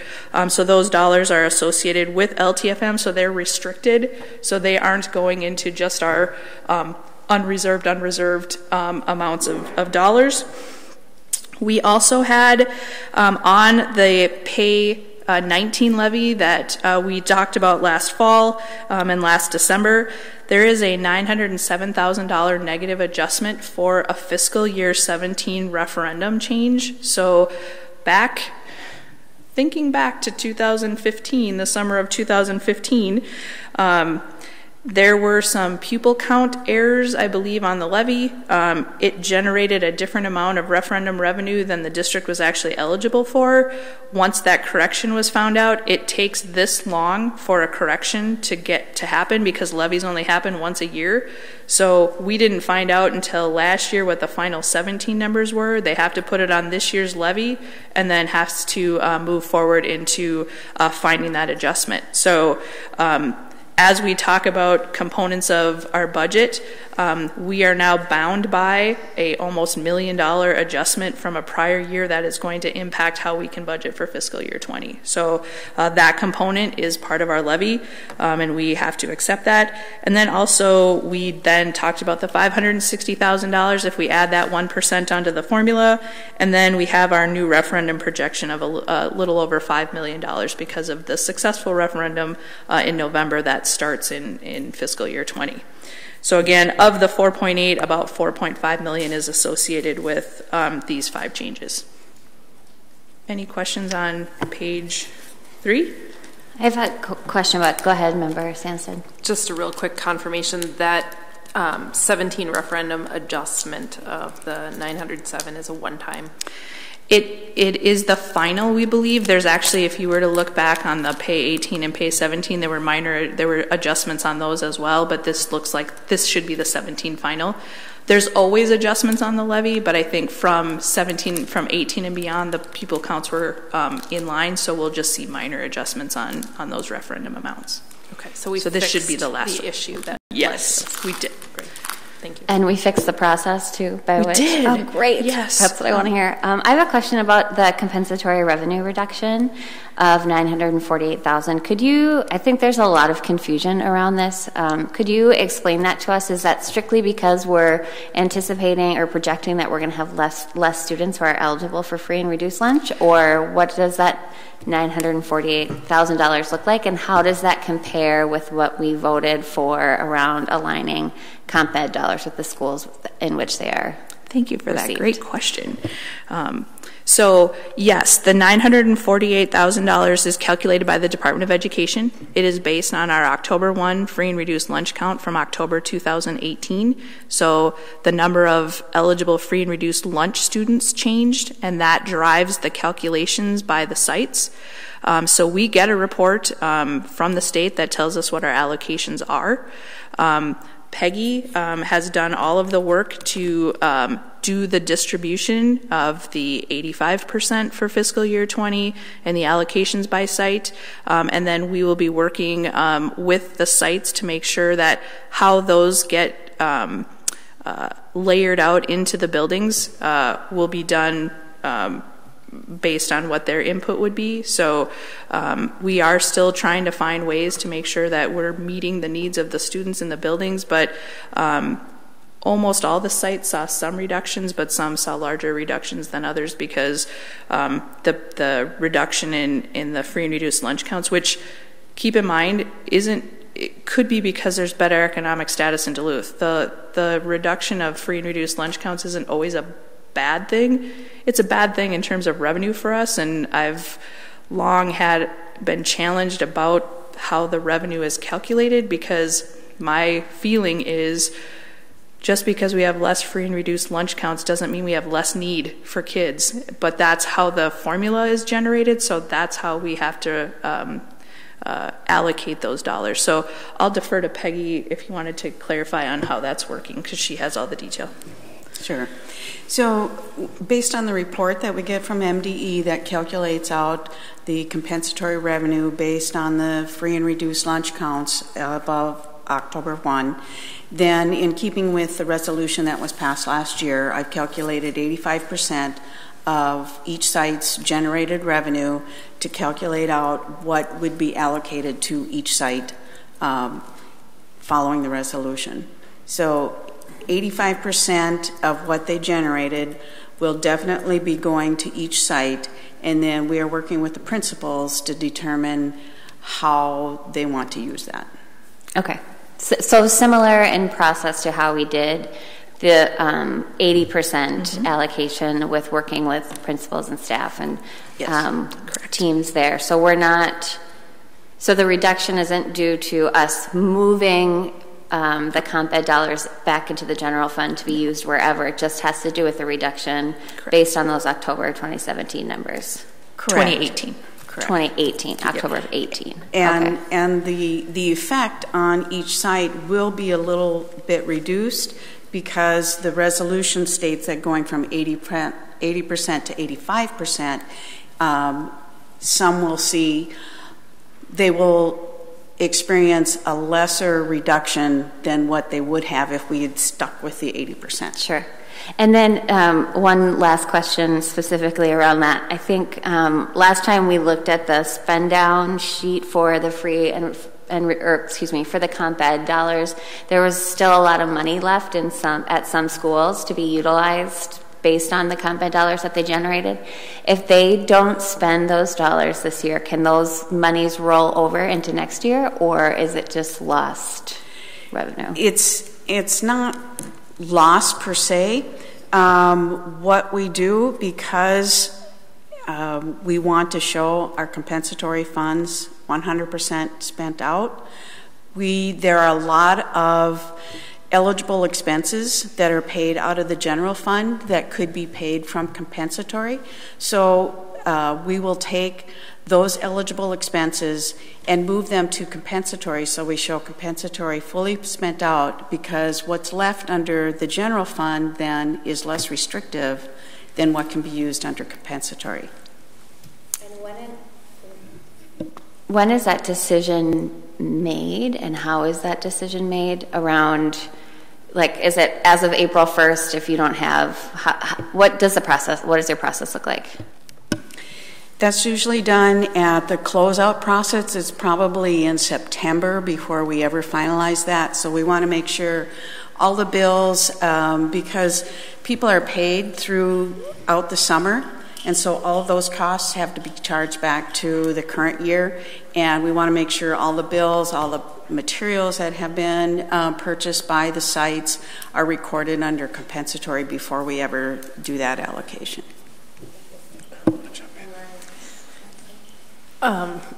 So, and I know this is kind of the first year that we've implemented the 85%, and so it might look a little bit different this year, but when you're doing that closeout in September, and if there are compensatory monies that could be allocated differently, are you going to have those still somehow tied to sites, or are they going to be more general district expenditures? They would be tied to the sites. So we would take sites eligible expenses. Thank you. This, the conversation that's happening around, these dollars at this site and how are they used and everything, that is exactly that's at the heart of everything that we've been talking about, because monies like the compensatory education funds must be spent in the calendar year, must be spent on interventions, on high needs. We have many expenses in our schools. We have interventionists. We have lots of things that we are currently doing that we're using other funds for. But we've taken compensatory and said, okay, we're going to pay for some of our interventions with this, and we're going to pay for some of our interventions with general fund. And then at the end of the year, if there's compensatory left, we find the things within our own budget that we originally paid for with general fund and say that, okay, now this is compensatory and this is general fund. And so really, if we look at, we have $110 million. And then we meet with our principals and we say, you have this many kids with this many needs and you need this many interventionists.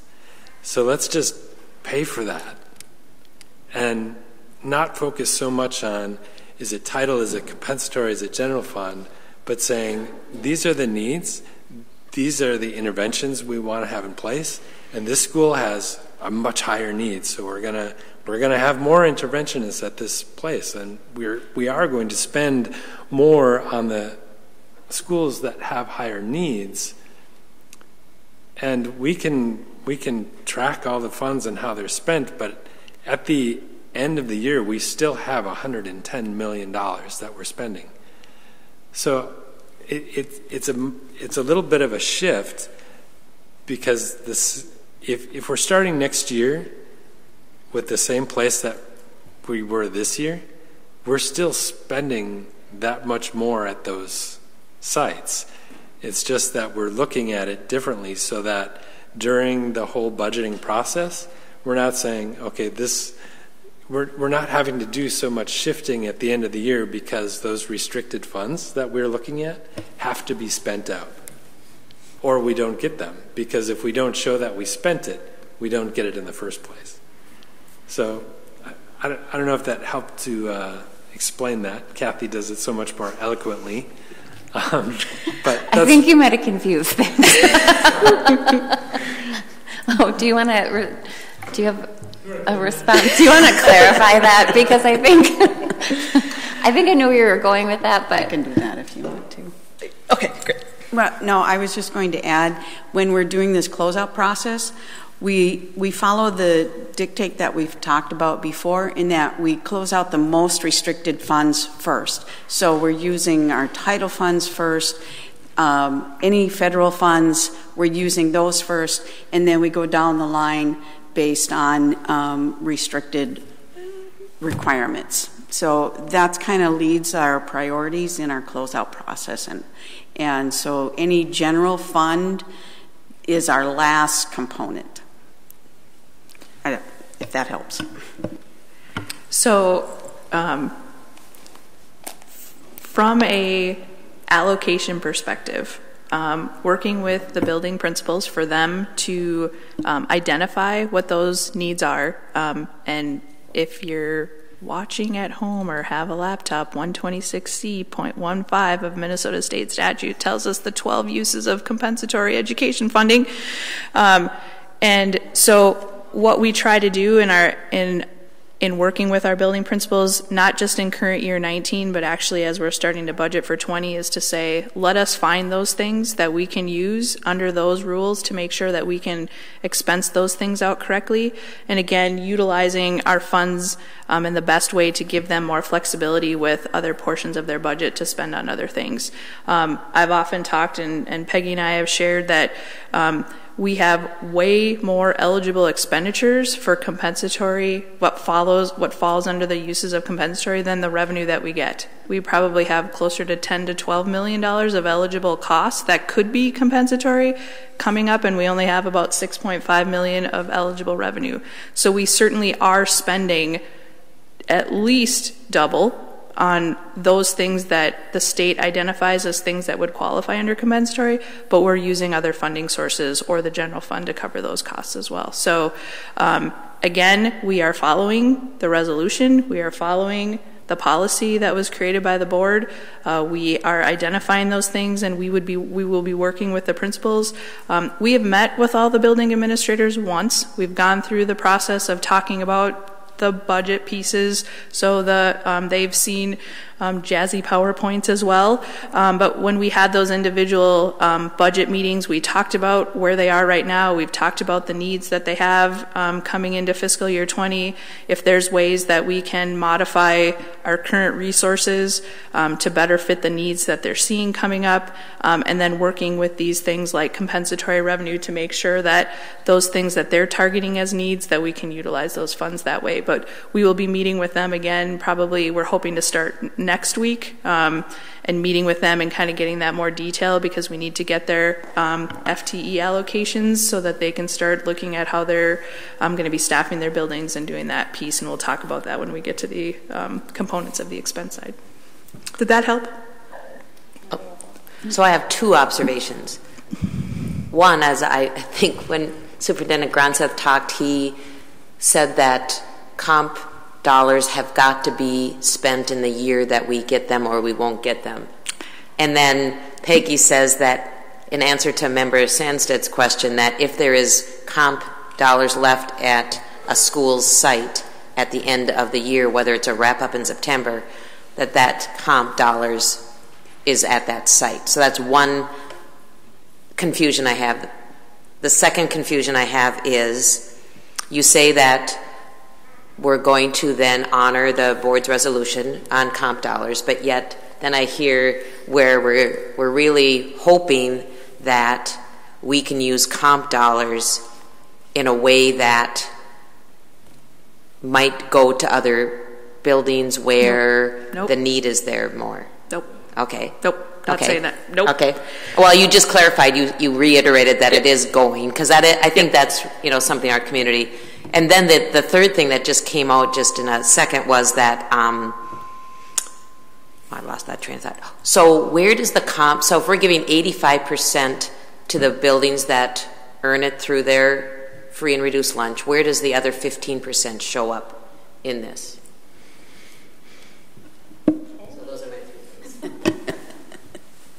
There are other district-wide expenditures that are eligible under compensatory. For example, curriculum is a big piece of that, and so that's where most of that other 15% goes.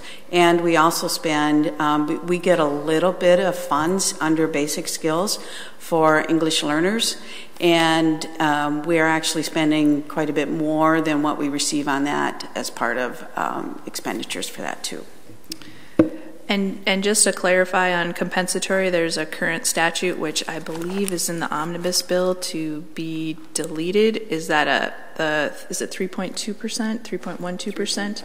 3.5% of our compensatory must be set aside for extended time purposes.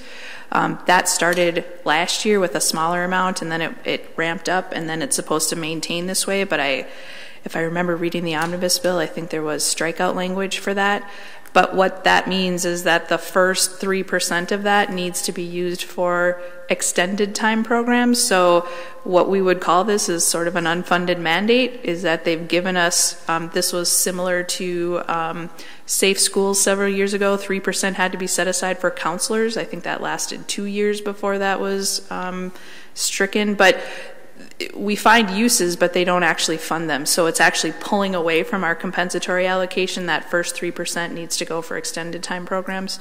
So we do that later. We do that. Peggy does the allocation first and then does the 3%. So we're actually making the 85% whole and not taking the 3% off of that. So just wanted to clarify that, but we're hopeful that that piece, because you're just reallocating those away from what we would have already spent on in another purpose. So that's one of the challenges you find in the legislature when they want to fund something but there isn't any funds. They take part of what you already have and have you spend it in a different way. And I believe that language had any increases in those funds also went to extended days. So yes. It's like any increase that they put on from now on would have to be added to that percentage. Yeah.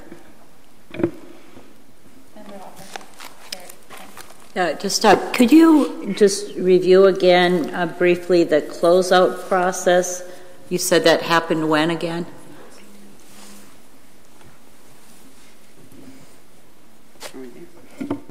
That happens usually late in the summer and early fall is when we're closing out programs and getting our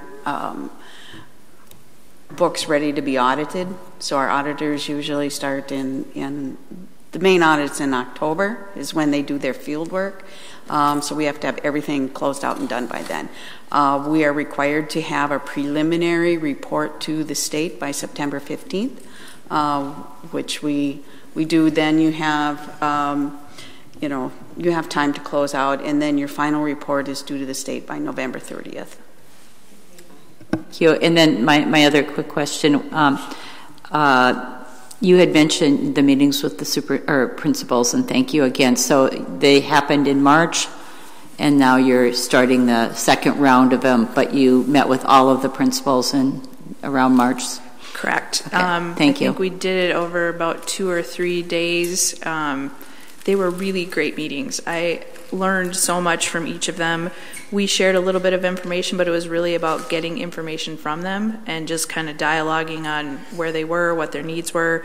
And then we did lay out, I just sent an email yesterday to all the building administrators that we were going through this process tonight and that we would like to follow up with them now that we kind of have a sense of where the revenues I think are going to fall and how they then impact their sites, and we want to work with them. And again, with relation to those things that might be restricted funds like compensatory, but we have several other funds that we're working on and making sure that we're addressing current year processes that we're rolling over into fiscal year 20, and then how those they may want to edit those from there. So thank you. Great, thank you. And I just also wanted to mention to my fellow board members that I'm going to need to book out about in 10 minutes or so. I have a commitment with one of my children for an end of the year banquet, and I really need to be there. So thank you. I'll follow this on TV.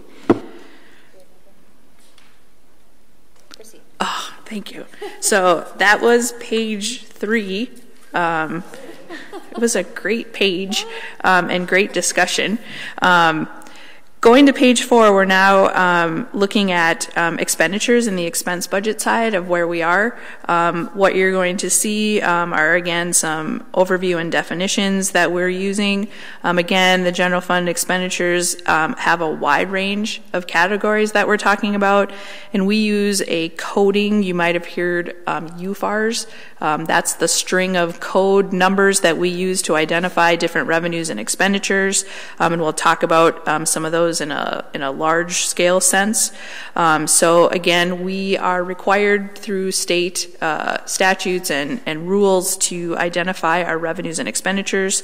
They may be funded through restricted or unrestricted or fund balances. So I do want to make sure that when we see budgets sometimes, not necessarily our own, but other school district budgets, if you see a district who's budgeting a deficit, they're choosing to spend down a fund balance, whether it's their unreserved, undesignated, or other restricted fund balances. So oftentimes you may see a district who's in deficit, but they've got revenues available through a fund balance to pay that off. So if you see something that's unbalanced, the question you might want to ask is, are there funds in a fund balance, whether it's restricted or unrestricted, that might be helping to offset those costs? Can you repeat that? Because I think that's really important for people to know and understand. So when we look at a district budget, and if a district budget is budgeting a deficit, we have to ask the question, where will the deficit be funded? And most likely it would be funded through a fund balance. And so whether it's your unreserved, undesignated fund balance, which of course, as a district goal, we hope to strive to get to at some point 8% of our $109 million, which would get us to well over $8 million in our fund balance.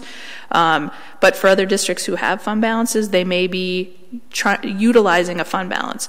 As we drill down into specific categories, should we have a reserve fund balance, say for example, staff development, we don't have a reserve, I don't believe, but if we had one and we were showing more expenditures than revenues as a set aside for that, we would then go look and see, are there set aside dollars in a fund balance that could be helping to offset that? Many districts do planned fund balance expenditures if they have money. In our case, we don't have access to a lot of fund balance at the moment, so we have to live within our operating means. So that is very important. But as we continue to have that discussion and we start to commit to putting funds into our fund balance in those future years, that then becomes available for, again, planned one-time expenditures. So you never want to utilize your fund balance as an ongoing source. So if it's something that's a reoccurring cost, it's usually a fund balance is not sustainable that way. But if you have one-time adjustments that you need to make, that's how you would use your fund balance. And that's what Duluth Public Schools has done over the years of having a fund balance and then having to utilize it over the years. And now we're at the point where we're going to choose to rebuild that. Thank you. So as we keep going, so again, an overall surplus or deficit would be the combination of all of our funds in the relation, but in our detail, all things that are closing to reserves, we'd be looking at those independently versus those that close to our undesignated, unreserved fund balance.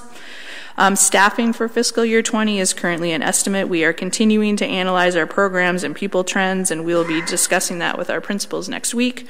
The consideration for effective use of funds is a baseline as we are doing our budget expenditures in different program areas. Again, I think we've had that discussion where we are just trying to find those ways to best spend the dollars that have those rules and regulations attached to them so that we're doing those in the best way, maximizing our opportunities, especially those funds that are reimbursables, to make sure that we're spending those and maximizing what we can get reimbursed for. You don't want to leave money on the table, so we want to make sure that we're utilizing those funds as well. Again, our fiscal year 20 expense considerations may be the result of impacts from a prior year. And I go back to the revenue adjustment from fiscal year 17 referendum. This wasn't something that we planned on. This wasn't something we would have chosen to do, but because of what happened in the processes, we have to budget $907,000 less this year because we're getting less revenue because that revenue came in a prior fiscal year. If we were to get revenues become available through legislation or other sources that we're not currently budgeting, we would have to trigger some change in our expenditures. Again, we're not budgeting any of those things because we just don't know the outcome right now, but if they should become available, we would be then changing that based on what we know. And then we'll be having more meetings with our building and program administrators to determine the specific changes needed because of revenue adjustments, because of program reductions or district priorities. So we again will be continuing to meet and getting that feedback, and they are using their resources in their buildings, talking with their staff to decide what will be the buildup of their site budgets and program budgets. I just put in, well, because I wanted another chart, put this small little pie chart here to just recognize that in our general fund, and again, this is actually fiscal year 18 final, because this is the most current final information we have, just the difference between what we would call labor and non-labor costs. And you can see that for our district in the general fund, approximately 78% of all of our costs are labor related. And of that labor, 71% is salaries and 29% is benefits. So when we think about the budget and we think about where our dollars are being allocated, they're mostly people. And I think I've said that at just about every meeting I come to here. But just again, as a reminder of where our dollars are being spent, so we can see that again, we are expecting a very similar breakout compared to prior years. But again, just kind of putting that in our mindset that when we look at the different components of the budget and we look at it by program category, inside of that program category, almost every single one of them is people. So a question would just be, we are 2 years from a contract negotiation year or 3? So we know what our staffing costs are going to be because we are in a non-contract time, right? Right. We have several contracts that expire at the end of fiscal year 20, and then our largest teacher contract is 21, and there are several others that are there. So there's a little split there between where they are. But keeping in mind that even though we know what those costs are, we have people moving around all the time. We have new positions that come, so we do our best, but we're still at an estimate point here. But you're right. We are budgeting for those projections, and we do, and we'll talk about that in our expense side where our assumptions are. Just touching on that last sentence more, I know you're going to be having more meetings with building and program administration. How is not the equity tool being used as a part of the development of how this money is going to be spent? Right. So because we're using from an FTE standpoint what the buildings are being allocated, those tools that they're using at a site level, how they're making those decisions, foundationally, that's how they would be utilizing that on a local level to decide how those are going to work. We're just saying, here are the resources we have available. They would be the ones actually utilizing the funds, putting the staff in the right places. Does that make sense? Yeah. Yeah, a follow-up on that. So if we are, what I think I heard you just say is that we're allocating to site by FTEs. So we calculate, and again, we're using 19 as a base and saying if this is where you are right now, if we can afford it, because again, we're still in preliminary, I can't say for sure where we're all going to end up in the sites, but if this is what you have available, could we roll this over and this become your 20 budget? And then we would have those further discussions to say, of what you have right now, are there things you need to change or edit? Keeping within the scope of what we have available as far as resources, they would go in and then potentially change or edit where those distributions are within those dollars. So I think what I'm hearing is that sites are going to get the same amount they did in 19 unless there are changes, which is, that's really about the extent of the detail that we're getting at this point. Correct. So the sites know what they have and what they're currently using. Yes. And so dependent on if our budget can continue to fund what we have available at the sites, and we'll be working through all of the different components, because remember when we talk about FTE, they're funded in multiple ways. So we need to talk and be sensitive about whether they're Title I, whether they're special ed, whether they're regular ed, whether they're learning and development. And so making sure that we have the appropriate funds available to cover what those costs would be.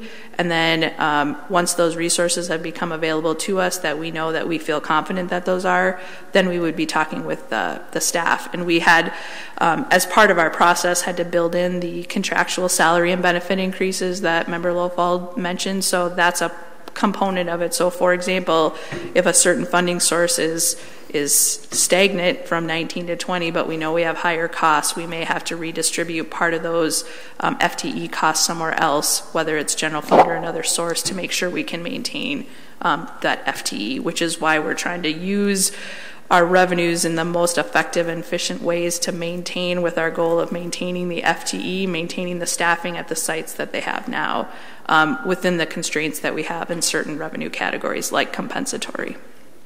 Does that make sense? It does, but it's kind of circular. It is. It actually is. Yeah. So I guess my question is, since we're expecting significant reduction in title and comp ed based on free and reduced numbers,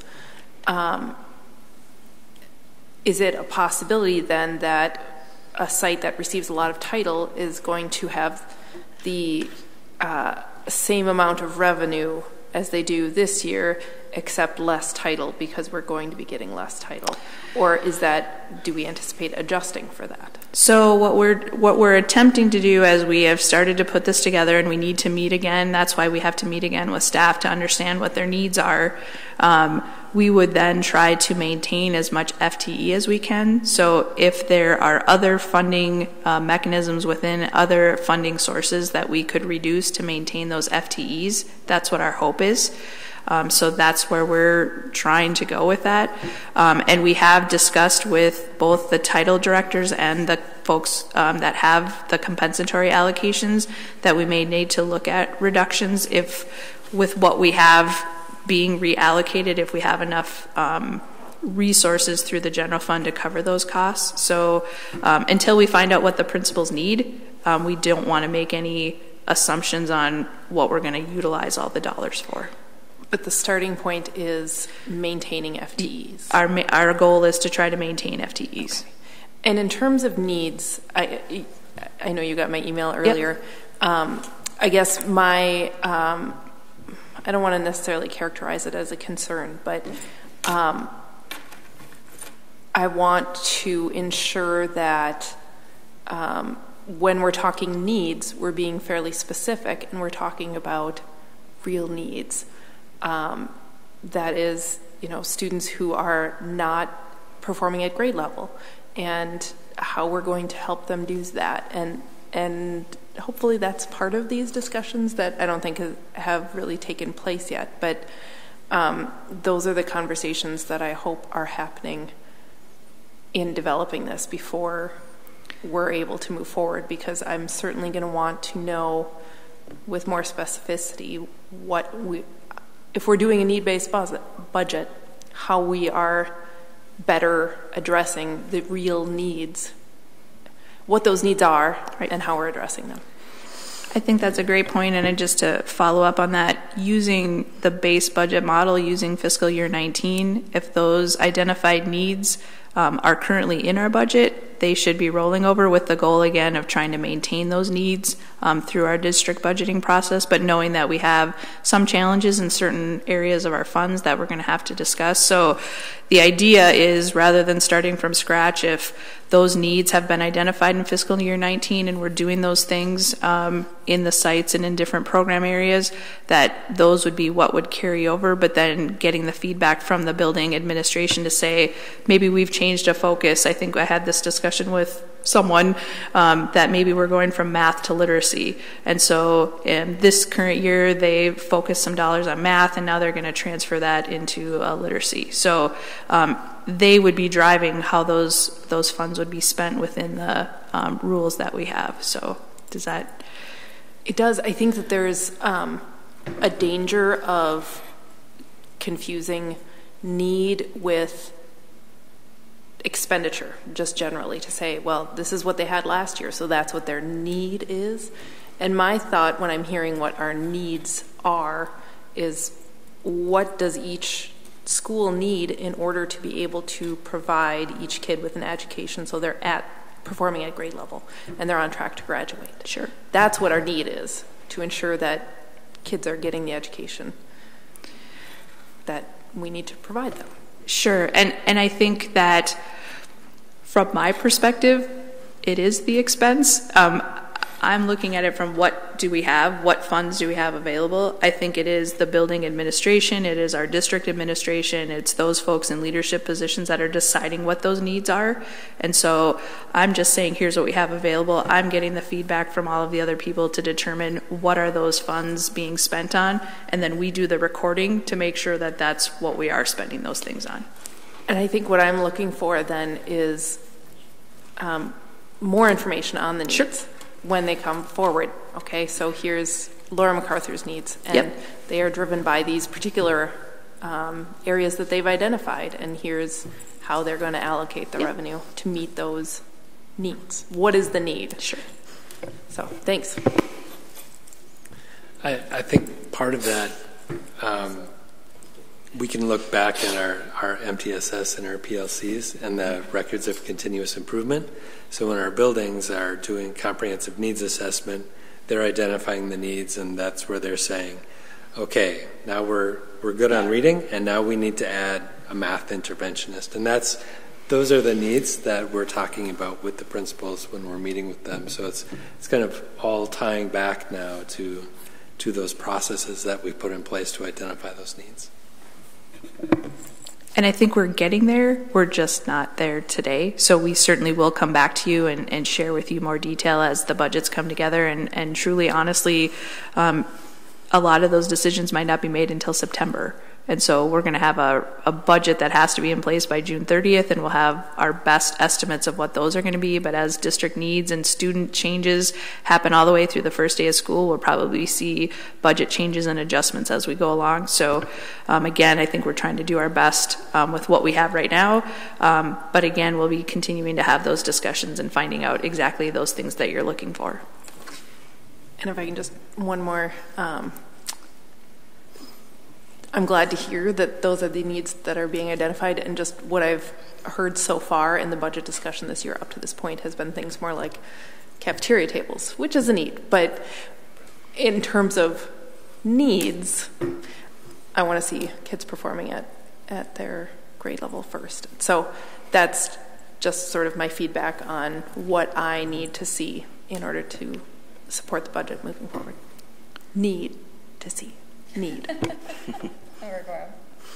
I'm taking in a lot of information that's probably related to part of my question, so if I've muddled this up a little bit, I apologize or duplicate, but and maybe this is actually more now of a statement now that maybe some of my questions have been sort of answered as I think about it. But I think, just as a board member hearing from community members, what I know is that comp ed is less than 6% of our general ed fund, and we have twice the amount of needs that could be covered by those funds. So I appreciate your approach in maximizing those funds, as I do, I believe our community does. I think what people are looking for is some language about the process, we were just talking about needs. Maybe another way to frame it is values. How are we taking our district values and goals and making our decisions for one district budget? And I think if we were able to incorporate some of that language into how we're doing our process, that would be helpful. Remember, Trinka asked about the tool for equity accountability. Who's most impacted, and how are we investing in ways to benefit those who are most impacted? And so I hear you having conversations with the site leadership teams, and these sites may or may not be using the tool themselves. They're using data and their experience in the classroom to drive decisions, which is certainly one good way of getting some information. But I think that's at least what I'm hoping to hear more about. Sure. The community I know would like to as well.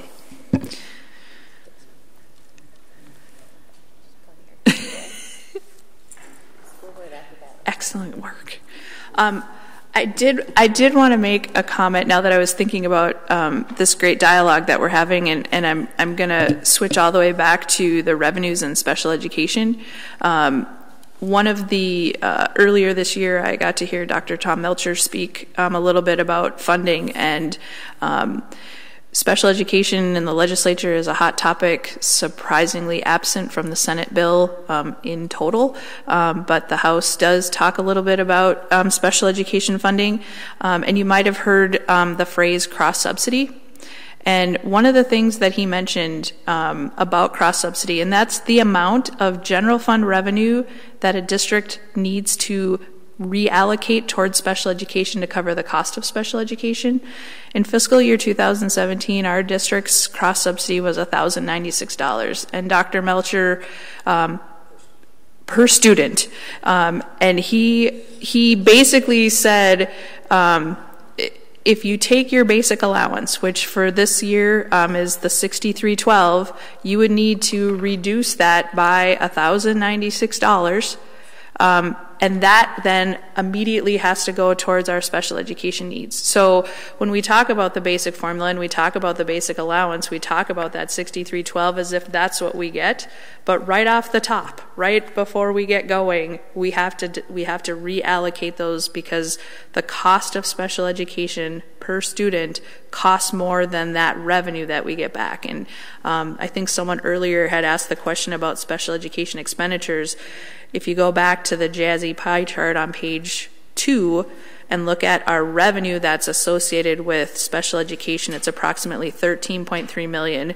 When we get to the expense side, and I know you're excited about the bar graph that's coming up, you're going to see approximately $23.3 million. Now, granted, the state's justification for that is that every child generates that $6,312. So if a child is in special education services, we should be allocating part of that for the special education costs. But we also know because of cross-subsidy that we're clearly not getting enough revenue to cover those costs. So again, the challenge that the district has, we don't have a choice. We have to spend those dollars. And so as we're looking at the amounts and where we have to allocate, that doesn't happen on a piece of paper. That's just reality of what we have to deal with as far as our costs versus our eligible revenue. So thank you for the feedback that you've provided. And so my brain starts popping in with things that we recently discussed. But getting back to expenditures, was there any other questions on page 4? Excellent. Your favorite and mine on page 5 is the expenses by program area bar graph that you have seen in different ways. This is actually the fiscal year 20 estimate. So again, we're looking at the general fund. Just want to reiterate that this is just funds 1, 3, and 5. This is our program areas as defined by the Department of Education. These are what we would call UFAR's program areas. Again, we're going to be looking at the categories. We're showing the current FY19 expense budget. This isn't final, this is a budget. Then we're showing our estimated 20 budget on the expense side. And again, I've added 2 lines from that say fund balance there in the box. These are not a program area as defined by MDE as a program area, but I'm noting them as part of the budget so that that assigned revenue of $600,000 that I put over here, I put that as an assigned expense. If we don't get the revenue, we won't have the expense. And then I have a fund balance investment of $500,000. We've had discussions at previous business committee meetings. We've had many discussions at our administrative level on what that dollar amount should be. I've had discussions with you as school board members. We did an exercise with the budget considerations, and we've talked. The amount has ranged widely from what people think should be a number there. But I think we have to start someplace. So whether or not that is the number, I'm not sure, but that's the recommendation that we're putting in, that we are going to invest money into our fund balance. As we've been going through the refunding process, which we'll be talking about, and I'll hopefully get to that piece of it as far as the budget is as well. Our lack of liquidity, our lack of fund balance affects our borrowing rates. And so we've had questions regarding that. So the more fiscal stability we can provide the district, the more opportunities it provides us as a district. So again, those are fund balance pieces, so it's not necessarily an expense, but we're saying that part of what our FY20 budget would do would be invest back into our fund balance. Going through the different categories, we have the administration budget. This includes both district and site administration, so this would be our building principals, as well as our district administration folks. Our district support services would be our business services and HR committees, departments. Again, regular and secondary instruction, which is the green bar that you see at the bottom, that is going to be our elementary and regular instruction, including teachers, but paraprofessionals, all those things recorded in that program area, instructional supply costs, substitute teachers, all those things that are coded into that regular instruction area. This includes an increase in the fund balance, or an increase because of salary and benefits. And then when you look at our budget considerations page as we go through in summary, it does include an increase in FTE for fiscal year 20, and we'll talk about that. Vocational education, we do have program areas that strictly are in relation to our vocational education. And then you can see the yellow bar, which is our special education instruction costs. This will include both state and federal revenues, so not just state. So those revenues that we saw on the front page, whether it's local, state, or federal, those would be the expenditures that go along with those costs.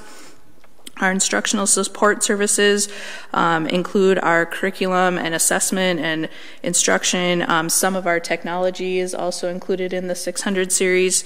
And then our pupil support services are going to include transportation, counseling services, nursing services. Sites and buildings is going to be our general operational costs, also including our long-term facilities maintenance costs. And you can see that increase there is in relation to the increased revenue that's coming in through the levy that we saw, increased LTFM. So this is restricted dollars that are being associated with restricted projects that we're doing that were approved by the state. And then you can see that the fiscal and other fixed costs goes down. This is where I have built in the reduction in the restructuring of the 2019A bonds. So if those are refunded and sold, we would be reducing our cost here in the fiscal and other costs, which means that that $700,000 is rebuilt into our other program areas, and you can see the increase in instructional support services of $259,000. I've embedded some of those costs into that program area and also into the 200 regular and elementary instruction area. So if the district does not do the restructuring, we would have to reallocate $700,000 out of our programming budgets and put it back into the fiscal payment costs. So it is built in as a restructuring component of fiscal year 20. I'm going to go through the budget considerations that relate to this bar graph, which are on page 6, last page. Can I ask a quick yes. question? See if it works in. So up above, our revenue summary had 10.1 million. Yep. And that did not include the 700,000 from the right, 700,000 is not revenue, it's a reduced expenditure. So we're not getting new revenue from the refunding. So it's a shift out of the 900 series and putting it back. So it's actually net expense neutral. We're reutilizing those costs rather than paying for a debt. We're going to use those to pay for other things within the district. So it is not on the revenue side. Okay. Does that make? It does. Okay. I just need to think about it a little bit. Yep. Any other questions when we go to the preliminary budget expense considerations? So again, just thinking back on the bar graph, or if you have it staggered so you can see it on both of your pages, the salary, wages, and benefits were adjusted based on our average contractual increases and projected FY20 staffing changes that are currently known. So we've built projections in there, but again, as we get more information, we heard from Mr. Swartzky that there's probably other changes that may happen before fiscal year 20, so we would do those as we move along. Sites and buildings, even though the number doesn't change, in fiscal year 19, we transferred $1.5 million of general fund facilities costs into our long-term facility project fund to help the budget. And we have to start transferring some of that money back because we need to do the projects that have been approved, and we've reallocated those expenditures. So in this budget, we've made a consideration of moving $350,000 back. So it's not the full amount. We're going to try to do a staggered flow back into using those dollars from the general fund where they originated, and then make available those reserve dollars for those projects that we've allocated for. A school bus was added to the transportation budget of approximately $92,000. Our current replacement schedule is behind by at least 3 buses, so we wanted to try to add one back so that we could start leveraging the aging bus fleet that we have. And our transportation director has been doing a lot of work in trying to be creative and looking at both lease options and purchasing options to leverage what we can so that we can get as many good condition buses as we can. The assigned fund balance for revenue and expense, again, I've mentioned that. Should we receive revenue, we would be setting that aside into our operating capital fund balance, and that would be dedicated for facilities, equipment, and technology. If we don't receive any proceeds for the sale of land or equipment, then those expenditures would not be tied to it. So again, those would be budget neutral. The compensatory budgets, which we talked about already, they have been adjusted to reflect the change in entitlement, and this is just as a program level expense, but we'll be working individually with each building to make sure that we'll be addressing those compensatory changes and how they look at each site. The budget does include the restructuring for the 2019A bonds, and I'll talk about those in our rest of our packet here tonight on what that means and how we do that. And then in program code category 200 to 299, elementary and secondary instruction, this includes 5 new teacher FTE with an allocation to be determined. And then again, this is a preliminary budget subject to change, and reductions may be required depending on what we keep hearing in terms of where we are as far as revenues and expenditures. So to get to the summary, we have that initial revenue that we talked about on pages 1, 2, and 3. We have that basic allowance assumption that we'd be adding $560,000 because of legislative increases of 1%. We have the assigned revenue that again is attached to assigned expenditures. So should that not come to fruition, then we would not have those expenses that are tied to it to get us to a preliminary revenue budget of $110.7 million. And then our initial expenditures per program area, which you saw on page 5, which is at approximately $110.8 million, which currently right now, just as a preliminary, we're very close to balanced, just a little over $100,000 different. This was great. Just in the general fund. Do you feel like you just ran a marathon? I feel great. Is that what Elmo said? I feel great. I'm okay. Thank you. Any final questions on, I'm sorry, Member Oswald. Thank you. I followed along very well through most of the conversation. I haven't had a lot to add to it because my colleagues asked wonderful questions, and I'm very, very pleased at the amount of discussion we've had. This makes our budget talks very refreshing. That our newer members have all absorbed what they needed to do, and I think it's great, and I feel very honored to have such knowledgeable colleagues.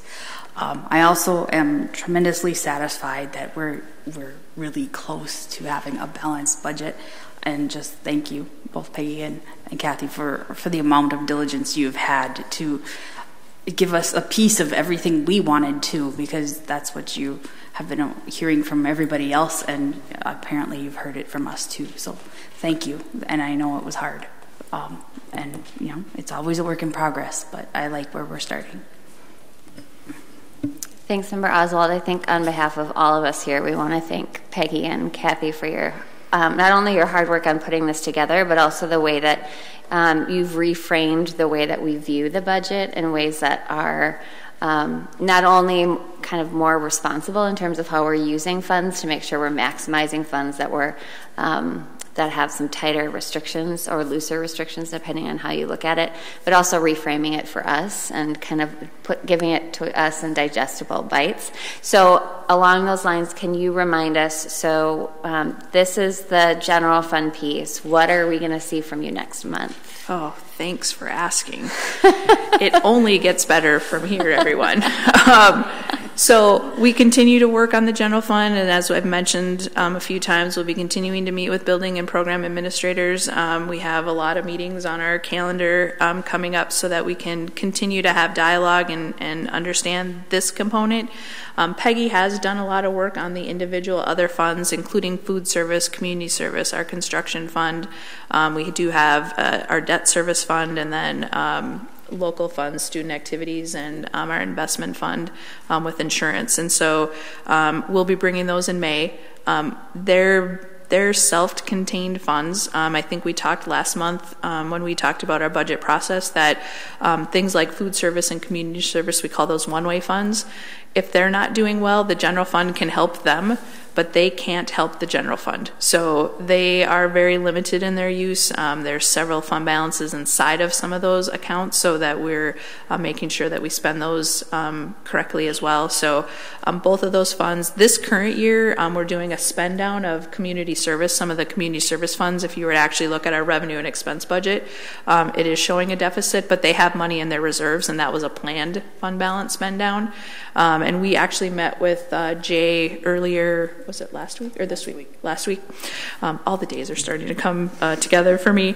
And we did talk about where he is, and he's looking very positive on his initial budgets for fiscal year 20 as well. So we are doing well. The food service fund, again, the majority of that is actually federal dollars and our local fee, costs of school lunch. The state actually does not supply a whole lot of revenue in terms of food service, and it is doing well. They did do a computer upgrade, and that was an approved expenditure so that we were able to use some of our fund balance in food service to cover those costs as well. So what you'll be seeing is an updated budget. We will do restricted and unrestricted and unrestricted revenues, so we'll show that piece as well.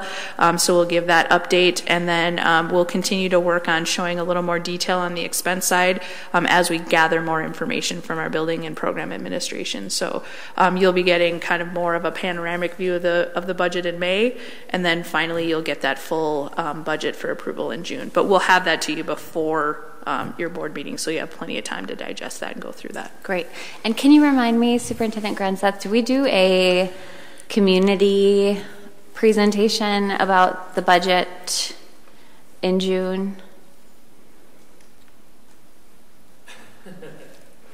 I know how much CFO Erickson likes to present on this stuff, so I'm just thinking of all the opportunities we can. I'm just thinking because we're using a new process and we're changing things up a little bit, and the way that she explains it is just so articulate and graspable. I can't remember if we did a committee of the whole or some sort of meeting last year that allowed the community to see all of some of the detail that sits underneath this, aside from at a school board meeting. Can you just remind me? I think that you are thinking about the committee of the wholes that we had around the budget. This whole discussion that we had would probably have been one of those meetings before. Okay. So if needed, we can add committee of the whole if there's, if we get to the point where I want to know more about this, we would schedule that, but there's traditionally not a community presentation. Sure. The piece I'm thinking that might be really beneficial around this is getting to Member Sandsted's point about actual need versus want need. And I think about it specifically because it's testing week for our kids. And, I know Monday morning our little guy was super nervous for his reading comprehension test. And I remember last year feeling really, really upset and overwhelmed looking at the fourth grade reading scores at some of our schools. And so I think, really helping people understand that we are aligning resources to needs, I think would be a powerful and proactive presentation, how's that for alliteration, for us to consider. And maybe it can be in a committee meeting, but I think just something to consider.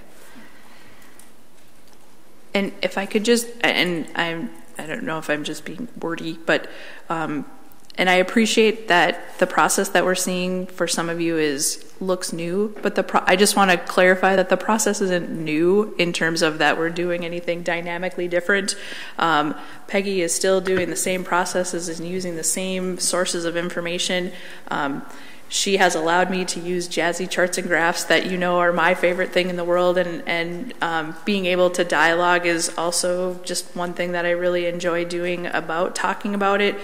The components of the budget are really a lot the same, and so I think there's maybe been kind of a misinterpretation that there's something dynamically different about the process, but it's really more about how we went about looking at all the components. If you look at the first 3 pages, we took the same numbers and just looked at them 3 different ways. And that's kind of where my brain is that I just need to see things from a different perspective. So it's all the same data, it's all the same warehoused pieces of information. We just kind of walked through it because my frame of going through the process was a little bit different. So I just wanted to clarify that I don't think there's any one right way to budget. When I worked with 31 different school districts, they all did it differently, and I adjusted to what their needs were and what made sense to them. And so coming to a district and being able to kind of take my favorite things and kind of walk through that process differently is just, again, just framing it a little bit different, talking about it from a different perspective. And so I don't think there was anything wrong with how budgeting happened in the past. It was just, this is how my brain worked and this is how it works. So no, and I don't mean to, certainly don't mean to insinuate that at all. Peggy, I think, knows how grateful we are, hopefully. Yep. But I think one of the pieces that is part of the process that has changed is the way that this is communicated, which is really important. So I appreciate you pushing back on us talking about it from that perspective, because I think that's important. But Member Sandstead. And I just wanted to add, it's a different way that it's been communicated, and that is a positive thing. I feel like I understand the budget as a whole much more so now this year than I have in past. So thank you for that. All right, just when we thought you were off the hook. Do people want to take a couple-minute break, or are we good to keep going? Seeing none? I know, okay, seeing none. Feel free to take your own breaks. We'll start with the financial report. Peggy, CFO Erickson, anything that you want to point out to us in the financial reports? The financial report for this month reflects activity that was done in February, and though it's a pretty standard format, same format we've been using all year. So if you have any specific questions, I'd be happy to answer them, but there's nothing standing out for this month. All right, I'm not seeing any questions, and I think it's a good reminder too that a lot of these numbers don't fully solidify until August or September, so it might look like we're under or over in certain areas, but that's not necessarily the case, so that's always a good reminder. Anything on any other financial pieces? And that first, number 1, I lose my ability to speak sometimes. Okay. Can I just bring up on the APU projections, which is the 18-monthly monthly ADM enrollments and students for April. We are projecting a little bit higher enrollment as we compared to last month, and we're a little bit higher than our budgeted amount. We have been continuing to monitor that, so right now we are projecting at just over 8,200 students. Just a few months ago, we were kind of in the upper 8,100s, so again, we're seeing some stabilization, but it's early. This is end of March for April, so again, these next 2 months, we may see some activity. When you look at that chart and graph, again, looking at the top grid and that first column, those are how many MARS records there are. So as kids come in and out of the district, you can see how much activity we have versus how many students we actually have. So there's been over 14,000 records for the year. So that's kids coming in and out of the district, some people staying for a short period of time. We have residentials, we have other places where kids are moving around. So again, how we have to manage all those student counts to keep track of where we are and what that estimate is a lot of work. So again, as we see those different pieces, and then if you look at those last two columns, that's how many students it takes to generate one adjusted average daily membership. So when you see that column, our elementary students are fairly stable, so it takes most of our students stay here from the beginning of the year to the end of the year, but you can see that especially in our secondary 11-12, sometimes it takes over 2 students to generate an ADM because we have a lot of movement in that. So again, just kind of thinking about students versus that ADM or adjusted average daily membership. We love ADM because that's what drives funding, so us numbers folks love that ADM, but our staffing cares about kid count, and so the kid count can actually be a lot higher than what our ADM is generating because there, at any one point there could be more students here, but just for a short period of time. So just wanted to let you know that we're seeing some stability, and that was good news as we were sharing that information, as we were kind of putting our bond information together. Those folks wanted to hear that we are seeing enrollment stability, so that was good news. Thank you. All right, moving on to bids, RFPs, and quotes. First bid is for vending services. Any questions there? I had a really quick question. It's on page 27, and it's more of a clarification. With on-site enterprises, the commission column means the commission that comes back to the district, correct? Right. Okay. The first time I read it backwards, and I thought, why in the world did we pick them? That doesn't make any sense to me, because I just reversed it in my head. So I just wanted to make sure. Okay. Any questions on the second bid on the snow plowing services? Oh, I have a question about I'm sorry, go ahead. That's okay. 2 questions. How did this come about now, since we yanked all the vending machines out, and so why are we, not that I oppose them coming back, I'm glad they're coming back, but what convinced us to do that? And the second question is why does East Teachers Lounge get one and no other Teachers Lounge gets one?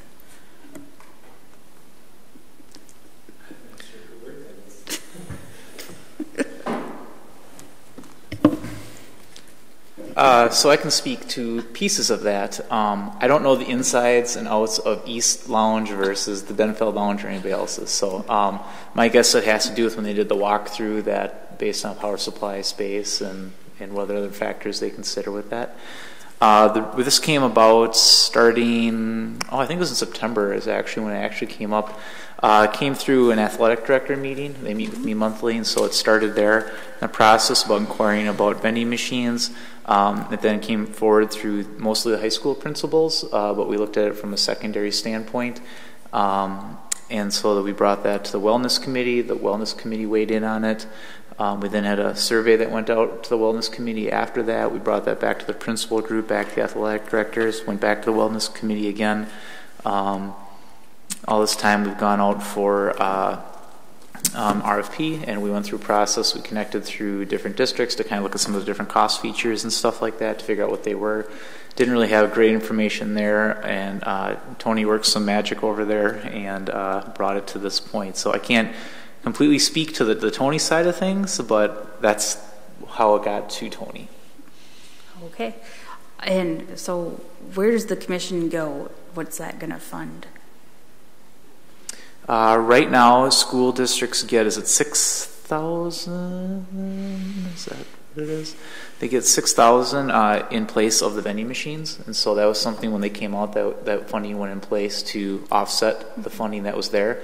This funding, they will no longer get that $6,000, but the money from those machines would go to the schools. So it's just general money going into the principal's coffers. I think that before it went to some athletic funds, and some was divided into that. So that's why I'm curious if this is going to be a way to fund athletics or if it's directed to the principal to how it's spent.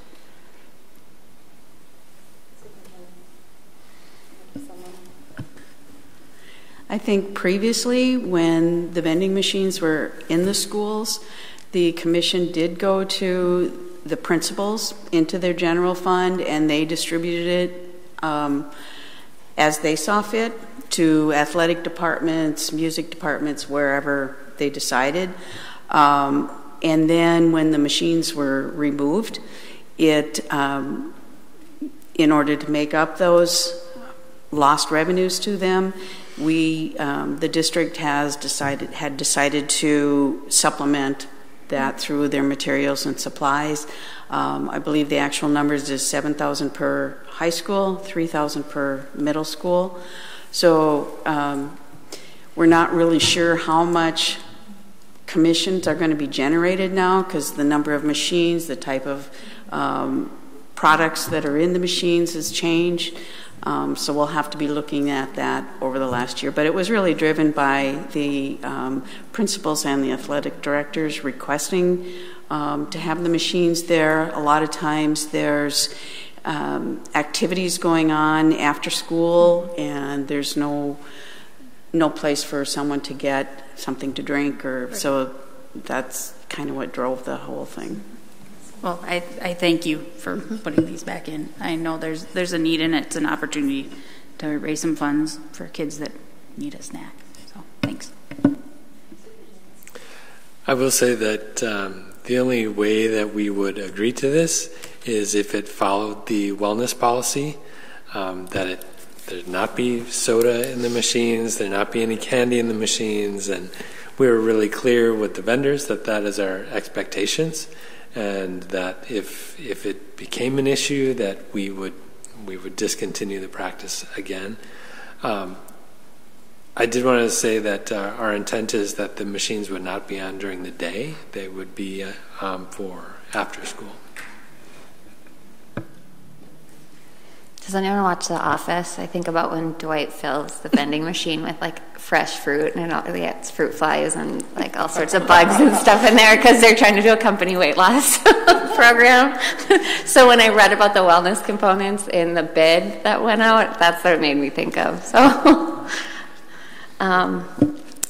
good questions. Did you have another comment? I did. I just wanted to also state that in addition to the wellness policy, also follows the smart snack guidelines set out by the state. So. Thank you. And good catch, Member Oswald, on the teacher's lounge. I didn't catch that. Every kid's dream is to go into the teacher's lounge. Maybe this will be cool. Okay. Number 2, on the district-wide snow plowing services. Any questions around that? Okay. Number 3, on the PSS track reconstruction on page 45. I know that this is something that's been in the works and we've been talking about for a while. I have a quick question for Mr. Spooner on that. Is there a way that we can hold them firm to that $868,600? No, we can't, and the reason why is that we, prior to bidding this project, when we brought NCE on board, we did soil borings in the existing track while they're still using it, and what we found is that it wasn't consistent with what it was supposed to be designed as back in 1999. So basically what it means is the layer of soil beneath the bituminous and the synthetic track surface, we didn't find what was supposed to be there. So what we're doing in this project is we're peeling off the synthetic surface, we're peeling off the bituminous, we're going back and testing soil. And the worst case scenario would be we have to remove 6 inches and replace it with 6 inches of class 5, which will be about $70,000. So that's what I'm looking at that as probably the max potential change order of a condition that we know of today, and I'm not talking about unforeseen conditions. Sure. So it'd be the 868.6 plus 70,000. Okay. But that doesn't mean that'll be it, because who knows what we might find when we open it up. Sure. And it should be good, but. Okay. That's why I'm so much slower on it now than I was in high school. It's because it doesn't have enough bituminous. Has nothing to do with me. My level of athleticism changing. But the bid that we're awarding is quite a bit less than the highest bid. So, I mean, we're getting a good number. Northland's a good contractor. We'll have a good product. PSS fans and people will be happy. Okay, and that's scheduled for the summer to be wrapped up? End of August, starting late May. Okay. So it will have some impact on spring and fall athletics potentially? No. No. Okay. There won't be any athletics on it over the summer, but we worked through that with the athletic directors. Basically, it's closed. Okay. Any other questions, comments on that? Okay, B, RFP for boundary studies. Do you want to take over on that one, please? Sure, I'll take that one. Well, as you know, we've been talking about boundary studies for quite a while. Previously, there were 2 demographic studies done that also had attachments to them for some boundary study and boundary work. And at the time, we had conversation about other ways to address imbalances in enrollments. Some of the things that we've put in place are in response to that. The immersion program being an example of one way we tried to encourage people to go to another site for that program, and we have seen movement, but not necessarily as much or as specific to sites as we'd like to see. Also, the Design Center and Fabrication Lab of Denfeld was another example of putting something in one site to try to encourage people to go there for that experience. And that we have seen some, but not enough to address the imbalances between some of our schools. And we do have some schools, we know that Lakewood is quite low. We know that Leicester Park, Congdon, Piedmont have, they're very full. Congdon is now I can't remember the numbers, 614 I think was the last number I had in my mind, where other buildings are maybe 380, 250. And so there's really a need for us to look at how we're utilizing the space. At Lowell, where we saw dropping numbers, well, we put the immersion program there because the numbers were dropping. And now we have the opposite problem that we're going to run out of space because the immersion program has been so popular, which is a good thing.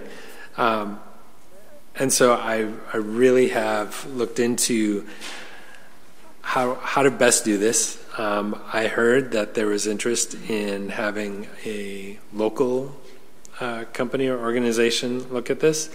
And I also heard from board members that they wanted someone who really did this and did this, at a national level.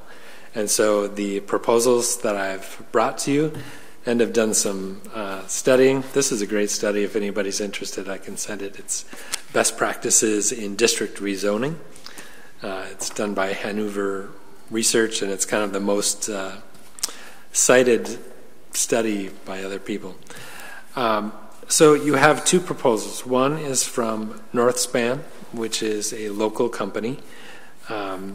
They are familiar with community engagement processes in strategic planning, and have worked with many other organizations in our city and in our region.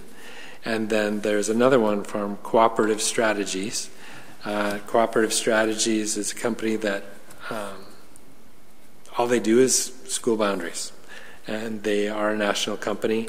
I was referred to them by Mike Munoz from Rochester, who recently went through their whole process. They also had a list of several other school districts that they've worked with. I would say that it's hard to compare these because Northspan has 9 community meetings, and then Cooperative Strategies has several layers to their meetings. I really like Northspan. I like the people, and I've seen some of their work. I also have taken to heart what I've read in the Hanover research saying you really need somebody who does this, who does GIS, who understands the implications to school boundaries specifically when you're talking about implications to underprivileged, to matters of equity, people who do this on a regular basis. And so although it's considerably higher amount for the cooperative strategies, the outcomes, the products are much greater too. There's a website for the process, there's committees, there's focus groups, there's afterwards working with us with our GIS, with our transportation mapping, and all the pieces that they know we're going to need because they've taken so many people through the process. While I think that Northspan would do a great job of the community engagement piece, I don't know that they know all of the pieces that we don't even know ourselves. And so for that reason, I'd recommend the cooperative strategies process. Thank you for walking us through that. I think that's where I got confused, was because they're so different. They're so different, and Northspan's response made it sound like they were just going to do focus groups and listening groups. It wasn't really like the plan was there for the boundaries and the GIS, all of the comprehensive work that would fall under their proposal. To me, this just sounded like they were going to facilitate focus groups around the community, around us redistricting or redrawing boundaries. So that's why I got confused. I generally support wanting us to do things local, but I see value in working with the other group for two reasons. One, Rochester had from what I understand from some of our colleagues down there, had as successful as it can be. It's always going to be a heated issue for communities, but a relatively successful redrawing of boundaries. So I was really glad to see that they were on the list of references. And obviously their skill set is, if this is all they do, this is all they do. I also see value in having outside people do this because of how heated these conversations have been in our community in the past. I would hate for this to fall back on Northspan, not that it would, but it has the potential to, especially because there's some really high profile people who work for that organization. So I would agree, I would echo the superintendent. I was actually kind of surprised at the cost. It was a lot lower than I thought it would be given the scope of services.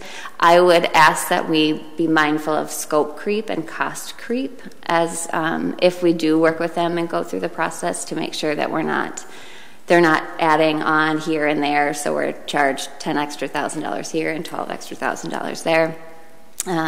But I agree with you. I fully support. I think we need to do it for a variety of reasons. It's going to be a very difficult conversation and process for our community, as we know historically, but obviously we also know that we need to do it for a variety of reasons. So to use Member Lofald's, to steal your term, I think we'd be bold and take on this conversation, but make sure we're doing it in a way that's really thoughtful, very community-driven, really equity-driven, and also, obviously, with the financial implications being a part of the conversation as well. Member Sandstead. Yeah, I appreciate the recommendation, and I agree with between these two options, just looking at sort of the communication presentation. I think that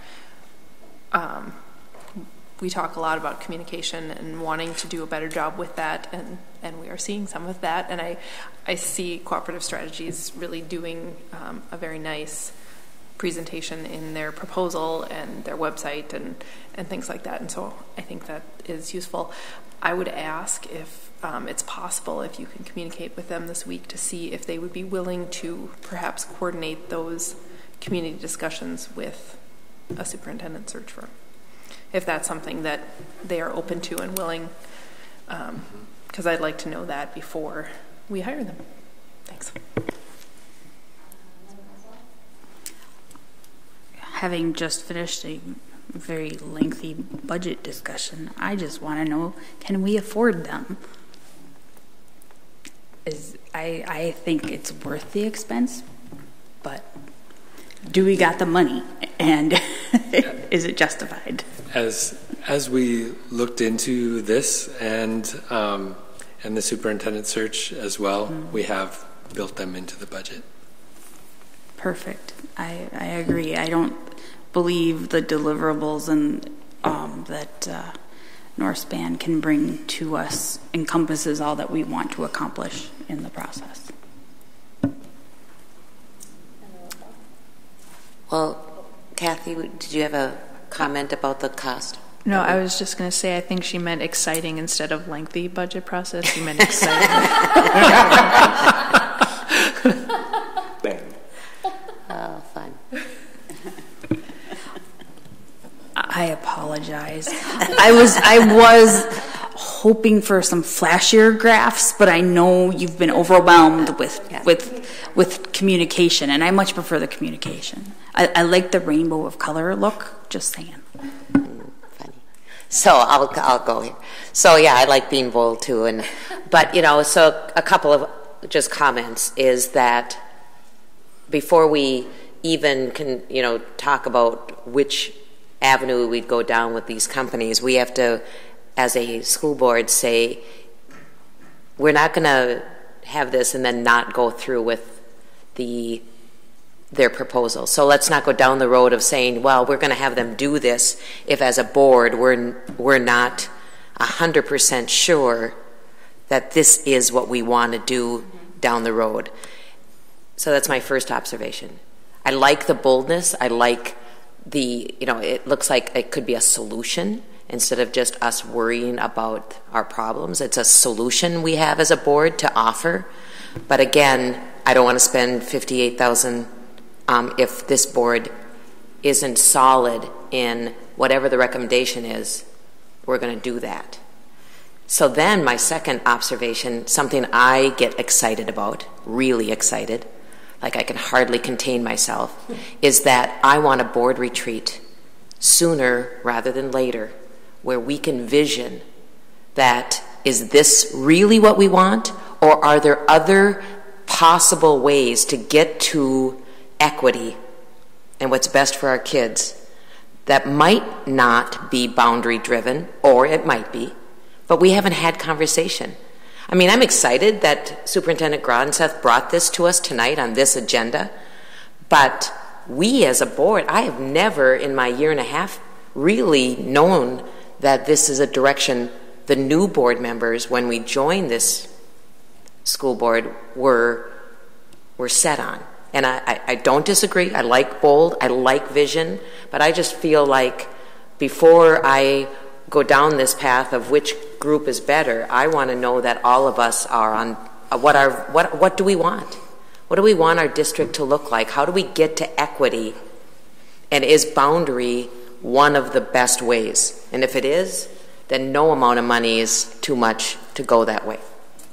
So I want a retreat or a work session open to the public. I do think it's a solution to some of the challenges we face, and it's a worthy investment because of some of those factors it could potentially address. When you have one high school that has twice as many students as another, there's just going to be different opportunities. So if we want to have equitable opportunities for all students, it's something we need to look at. We mentioned that some of our elementary schools are at capacity and some of them are not, and the conversation around boundaries could just provide the best opportunities for all of our students, I think. So I think it's a good judgment and investment to go with someone who does this and has done this. Baltimore Public Schools. Wow. So when we look at the end goal, the best opportunities for all students, I know some people are not going to be happy about it, but that's the bottom line for me. So I agree with your suggestion. Superintendent? I was just going to circle back a little bit and say that I had met with both leaders from both of the companies and really talked through kind of where we are, some of our history, that this will likely not be an easy discussion. There will be some things to work through as a community, and they said, "Oh yeah, that's what we do," mm-hmm. Which was good to hear. But also that setting the priorities piece of, okay, if we're going through this process, what is the end goal that we want to see? What's the criteria for the boundaries you want us to build? Because if it's just numbers, well, fine, we'll just do that. But if it is numbers, it's equity, it's longevity, it's all of these things. Do we want to protect neighborhoods? Do we want to take in geographical boundaries? Do we, all of those things are pieces that they've worked through, and that's really what sold me on them. That I think they'll get us as a community. Member Sandstead? Yeah, I just wanted to confirm that this is looking at potential boundary changes within our existing facilities. It's not looking at any sort of change to, our buildings. That's a good clarification. Well, and that's where I want to go. I mean, we haven't even envisioned whether we want, maybe we want a 9-10, and maybe we want an 11-12, and so we wouldn't change boundaries. And maybe we want, maybe we want to look at our configurations in our middle schools, but I'm just saying we haven't even put those out. Now, we might just tear those apart, but oh my gosh, for us to really jump into a boundary conversation before we've just sat and said, what other things are in our heads as to how we could best make our community stronger with what we've got. And hearing, so like I said, I don't want to shut down boundaries. Believe me, I'm ready for that. But I also just want to talk about other things. And see, that's what I get jazzed up about. I get jazzed up about talking with you. I love, Member Oswald, complimenting us as a board about sticking with it. And I know sometimes I say things that challenge each of what I just heard you say. And I don't do that in a way that's disrespectful at all. I do it in a way that says, I trust you guys so much to listen and then vet it out for ourselves. Same thing, I listen to you guys. Sometimes I'm dead wrong, and then I think, I should have never said that. And then I go back and look on the tape, and it doesn't sound as bad as what it did when I said it. But, so I just want to say, but I really want to talk about other things that we've all heard from other community people, too, at some point. And so I let it out. I mean, I said 9, 10, 11, 12, or there could be different middle schools. There could be one high school. I don't know. But again, keeping the equity tool center in our minds.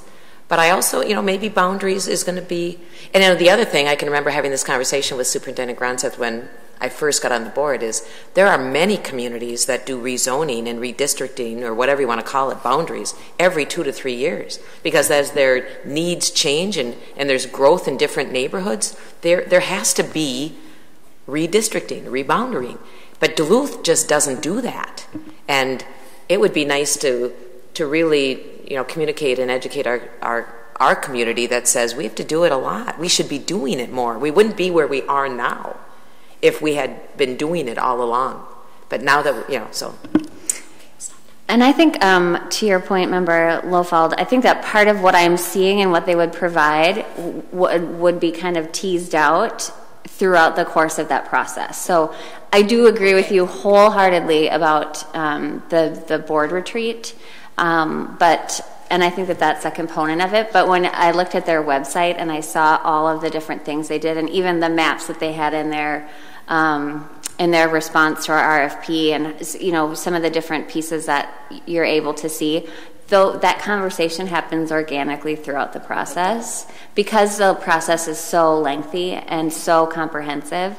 One of my concerns is around capacity at the staff level. So who would be quarterbacking this at administration, and do we have capacity for someone to do that, especially as we're looking at a superintendent transition, and so is now the right time to sign a contract, or do we wait until, to Member Sandstead's point, we can do some of these efforts jointly?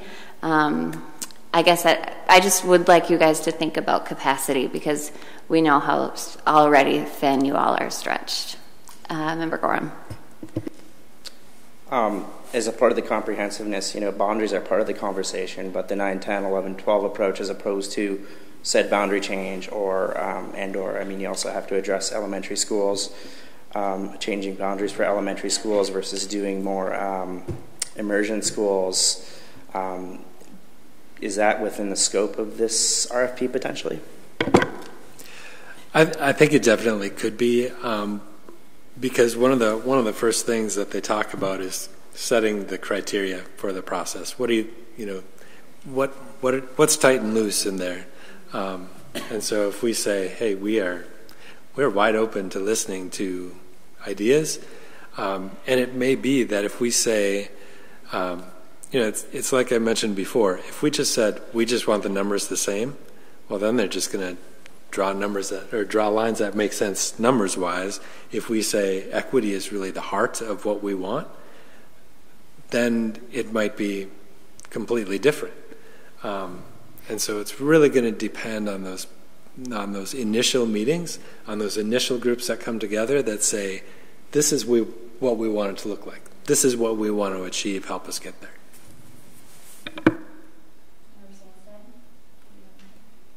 I wanted to agree with Member Lofeld that we need to have that meeting, and it would be great to see. But I also wanted to say I think I'm okay moving forward with this because I know that at a minimum we need some elementary boundary information.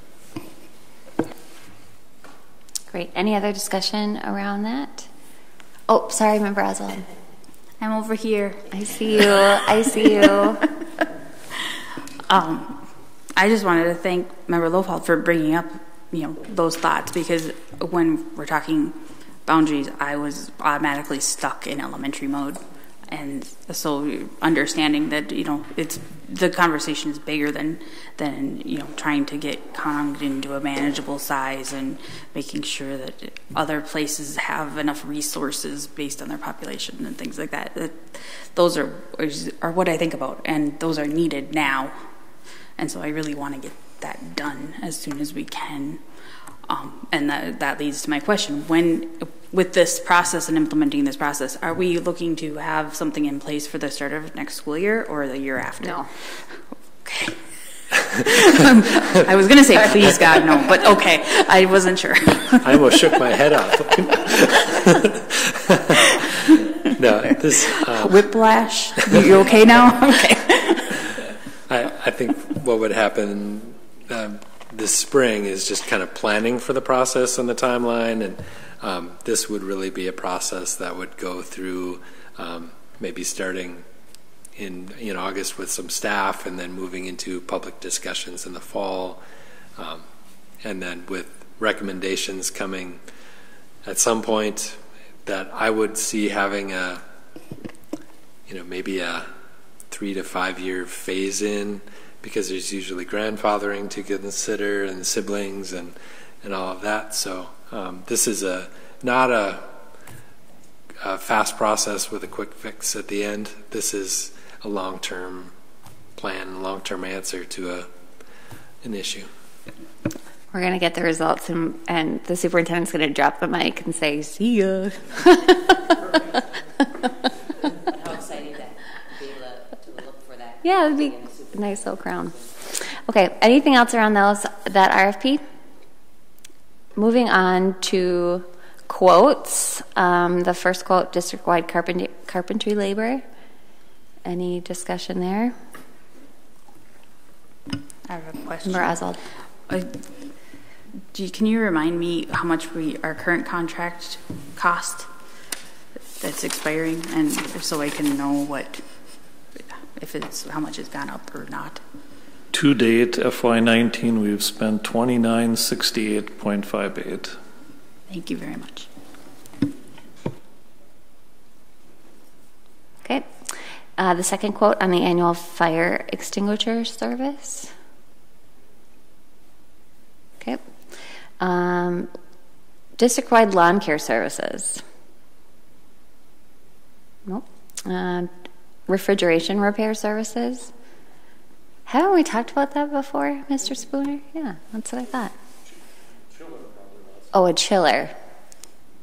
Okay. The fifth quote, district-wide refuse removal and recycling services. That's for waste management for all of our waste. Got it. Anything there? Okay. No policies and regulations, contracts, change orders, and leases. The first is for the Denfeld stairwell repair. And I have a question around that. Too. Can you remind me what the timeline is on that? First of all, and that's this summer that they're looking to do part of it, correct? Correct. We're looking at starting in May. I actually met with Tanya this morning doing one stairwell in May to see how it looks. And then we'll do the balance of them to be completed by the end of August. Okay. And we're looking at, or we are doing, or the agreement before you is the way we did Rockridge, only it's not called NJPA anymore. It's called Sourcewell. Okay, so it's a similar procurement Gordian process. Easy IQC, it's state contract procurement of construction services. I'm learning more about procurement process every time from you, Mr. Spooner. So my second question on that is, how much, if any, of this is covered by insurance? Nothing. Because? It wasn't really caused by, a tree falling on our building or a car running into our building. It's just a naturally occurring. It's like this building right here. It's X amount of years old. If the ceiling starts to fall down, we can't make a claim. Okay.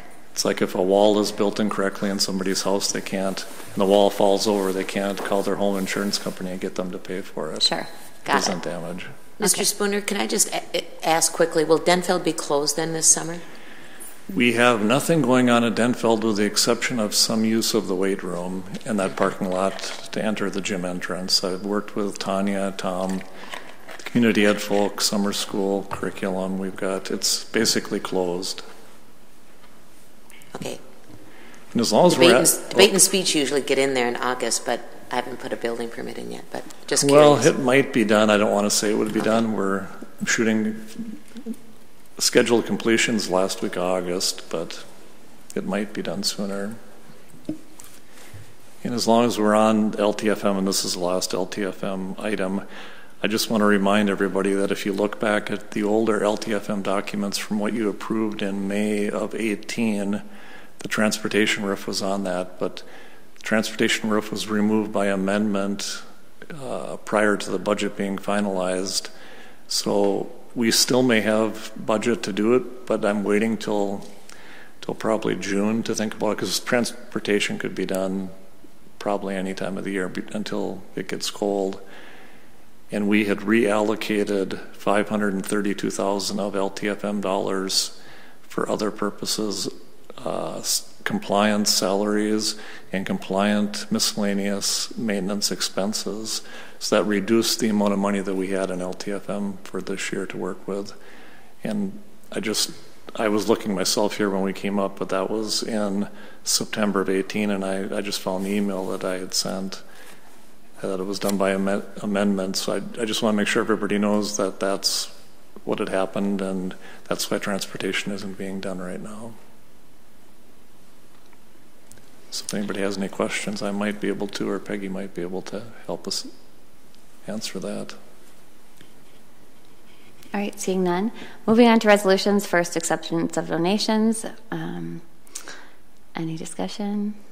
All right, here come the heavy ones. You're back. The first is the resolution authorizing the execution and delivery of, this one is for 2019A. And if you wouldn't mind, when you go through this, reminding us which ones were which ones were, yes. Would it be okay to do C and D, which are the 2019, B and C, which are the traditional refundings first? And then A being the yep. general fund, Correct. Unrestricted. Yes, okay. That would be great. So if you could just remind us Yep. as you're going through this which is Sure. which, that'd be great. So on C and D, on your agenda packets, the Series 2019B and the Series 2019C are the traditional refundings for interest savings. So these were the two issues that back in March when Matt Rantipa was here from Baird, he shared projected savings of interest on the 2019B at approximately $1.6 million, the 2019C, which is a smaller issue, of approximately $108,000 for a combined total of approximately $1.7 million. I actually received an email from him today, and right now the projections for the full term 2019B is approximately $1.75 million in savings, so we're seeing an increase because the market is better, and then the 2019C is at approximately $109,000, so we're upwards to $1.85 million between those two savings, and in the documents that you'll see, these would be going to market tomorrow. We would get pricing tomorrow so that we'd see how the market is going. We have received phone calls from potential bidders, which is great news for us that they've reached out to our financial advisors. I actually spoke with someone this afternoon. Then once we are priced in the market, then Baird would contact us, and prior to 10 a.m. on Thursday, we would have to sign documents to accept those, and then the board would pass that resolution next Tuesday at our board meeting. But we would actually be going out to market tomorrow because the market is so good right now, and then those would move forward. So if you've just signed something Thursday before the board votes on it on Tuesday, you would just be accepting. In our past resolution, you gave us the authority to price it and move forward. You would just be accepting the pricing as a board, so we can go ahead and sell those tomorrow. Thank you. Member Sandstead?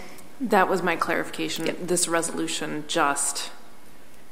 we already approved it. Yep. This is just approving the specifications. Correct.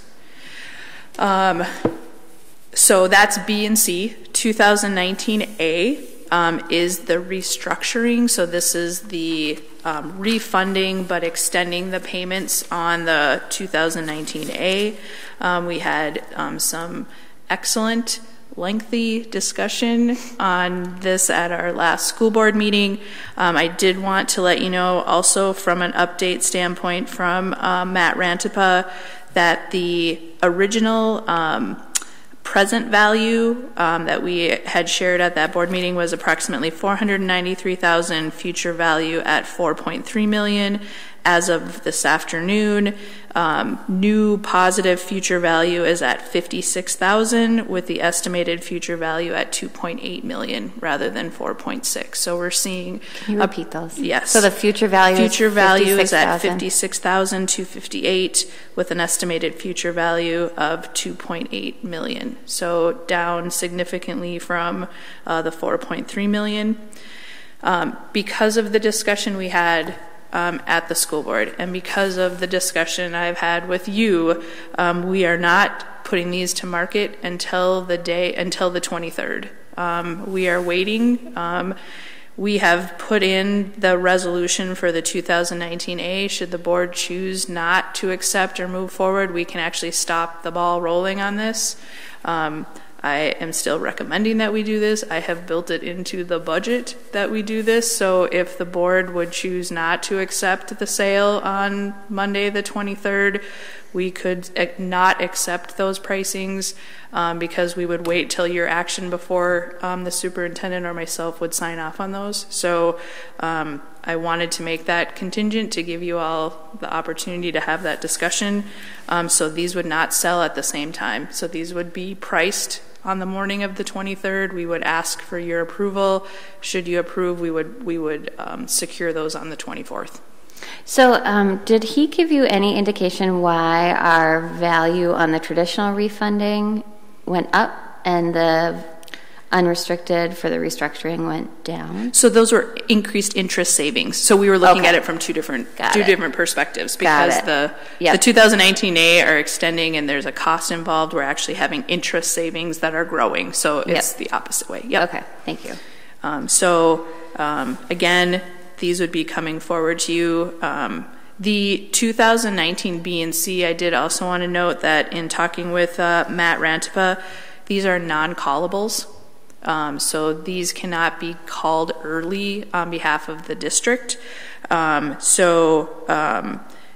There would have been a loss of approximately $400,000 of interest savings if we had put a call feature in there, meaning that if we could pay them off early. So the amount of savings seemed much greater than our ability to save in the future for a callable. The 2019A bonds have an extraordinary call feature in them. So for example, if we were potentially to sell Central High School and we were to get proceeds from that, we have put in a feature that those future extended bond payments could get paid off.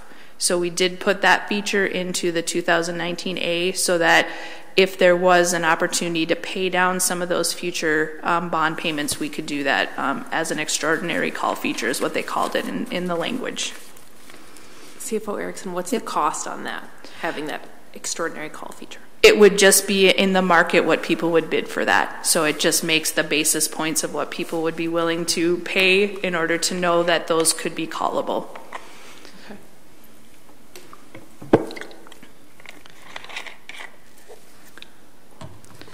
Member Lofeld? So I appreciate that because we had conversation and disagreement too on the 2019A sale. You're going to, we can't, so we approved it, but you said, you were going to come back to us to approve it once the details of what we were saving or what the cost was going to be. We could have sold these and signed off on them and had the board just approve, but we had the discussion at an administrative level. I respect the dialogue that we had as a board, and I know there was questions about it, so we structured this so that this would give you, I wanted to give you the opportunity. I said if you wanted to change, I'm still recommending it. I hope we move forward. Our budget includes these dollar amounts, not just for this year, but that $700,000 grows with an interest inflator on there so that it would mean something to the budget for the next 10 years.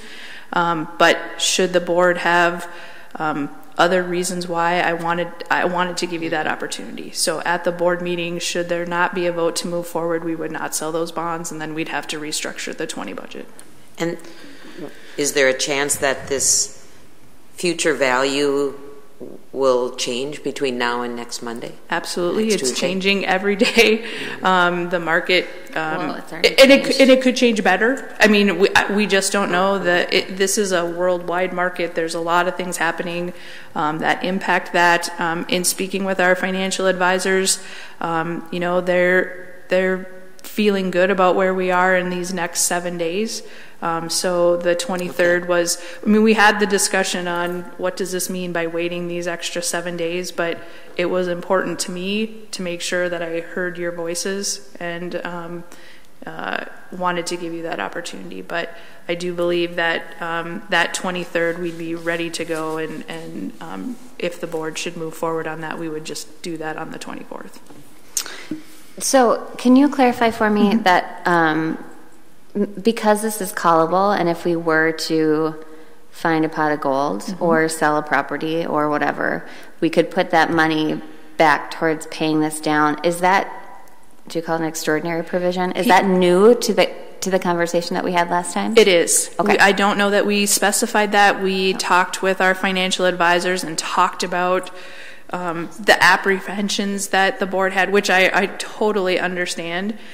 It's a one-time extraordinary call, so it would have to be, if there's an opportunity to buy them, we couldn't just do one and then a year later try to buy back another one. It would be a one-time opportunity for us. I appreciated the creativity that our financial advisors came up with, and they talked with legal counsel to make sure that's in our bond documents. But that too was something that they came up with as a solution to the concerns that we have, because this is costing us money to do this, to give us that fiscal stability in these first 10 years. And so just wanted to give us that opportunity, and I think it's a good one. And not knowing what the future may hold for other land sales or other revenues that come into the district. But should it be structured correctly, or we do some sort of future savings to pay that off in the next, we're out to 2035, so the district has many years. If we were to try to do some other funding source and have that available, say in 8 to 10 years, they could do that buy off that at that point as well. Any other questions on that? Okay. Thank you for that explanation. That's really helpful. Let's see where we're at here. Placeholder, sale of property. We saw that there's a little bit of interest in one of the Hartley properties, but that's about it. So there's some discussions happening. There's 2 potential interests in Hartley. Is that right? There's interest in Hartley, whether it's one of the lots or 2 of the lots. Or maybe we shouldn't talk about it. We had the closed session regarding that, and so we are awaiting a response from the decision that was made in closed session. Great, thank you. I was just repeating what was on the report. And then any informational items. Anyone have any questions around or discussion that they'd like around the informational items? Member Oswald? I have a question on an expenditure contract. If we're there yet. Oh yeah, informational item. I have a question about the Office of Education making a payment to Central City Housing Corporation for a dance team performance. As far as I know, what Central City Housing is a owner of a bunch of apartment buildings. Is that Center City Housing? Okay. So what is Central City Housing Corp, and why are they getting paid? Do they have a dance troupe? Obviously. I don't know. Are they being a fiscal agent for somebody? The contract, when I read it, it didn't provide any enlightenment. So I don't know. We can get some more information on who exactly that is. That comes from the site, and Jackie coordinates the signing of the contract, but it was in relation to a dance team performance, so it could be just the person that we're paying to is the organization and responsible. I would appreciate that, because that just seems a little odd for some reason. I have a question for Mr. Spooner on the facilities report. We should start asking you a lot more, since you sit so patiently through all these meetings and you're always at the end, and I feel so badly sometimes you come here and you don't even say a word. The Hawks audit, what is the timeline for that? I just talked to FJJ today, and he estimates that they're 30% done. He will not be ready in May to present it, but he plans on in June, and I'm working with Inspec because I need Pam Jorgensen, who did the building envelope, the roof, the walls, the windows. She's going to coordinate with Chip, and they're going to put a presentation together at our June business committee meetings, when I'm planning if I can get Pam up here at that time. Okay. So basically that presentation will encompass the entire building, from the exterior stairs, the walks, the walls, windows, the roof, and everything inside, and then the upgrades we need to do. Okay. Great. I look forward to that. Maybe along with that, we can do a tour of the whole thing, including going in the bell tower. It's always been a dream of mine. And my question about Hartley, it is in the packet, so I didn't speak out of school. I got really scared for a second there. Okay. Any other questions, Member Sandstead? An order at Little Angie's to benefit Lowell this evening. Goes till 8 o'clock, so if you need some dinner, call up and get a burrito.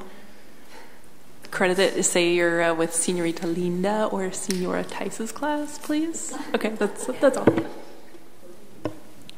Great. Oh, Assistant Superintendent.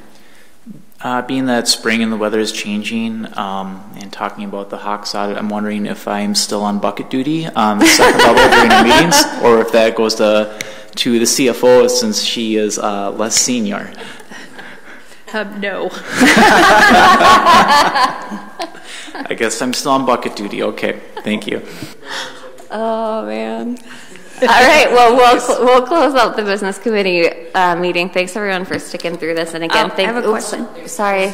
Are there 2 other items that we were going to discuss?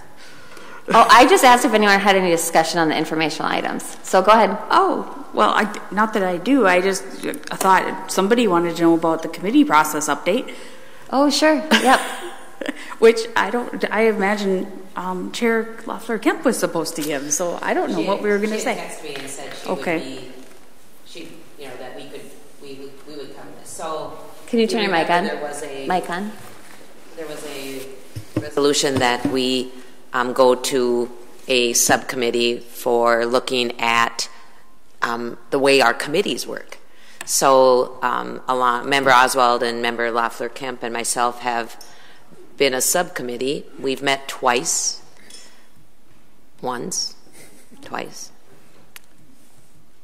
And we have a Google Doc that I think we should just share with all of you. Maybe give us a couple of days to input more information. I think Member Loeffler-Kemp's information is on the, it's an open meeting. Okay. So let's have a committee of the whole meeting with our retreat. Because, again, not to upstage our CFO, Ms. Erickson, but I love watching other school boards' videos of their meetings to see what they're doing. I have really enjoyed looking at their websites and finding out what they're doing, and I'm convinced that we need a consent agenda, and there's lots of other things that we could talk about that I know I discovered, and I'm sure Member Oswald discovered. We've got about 17 schools that we've researched.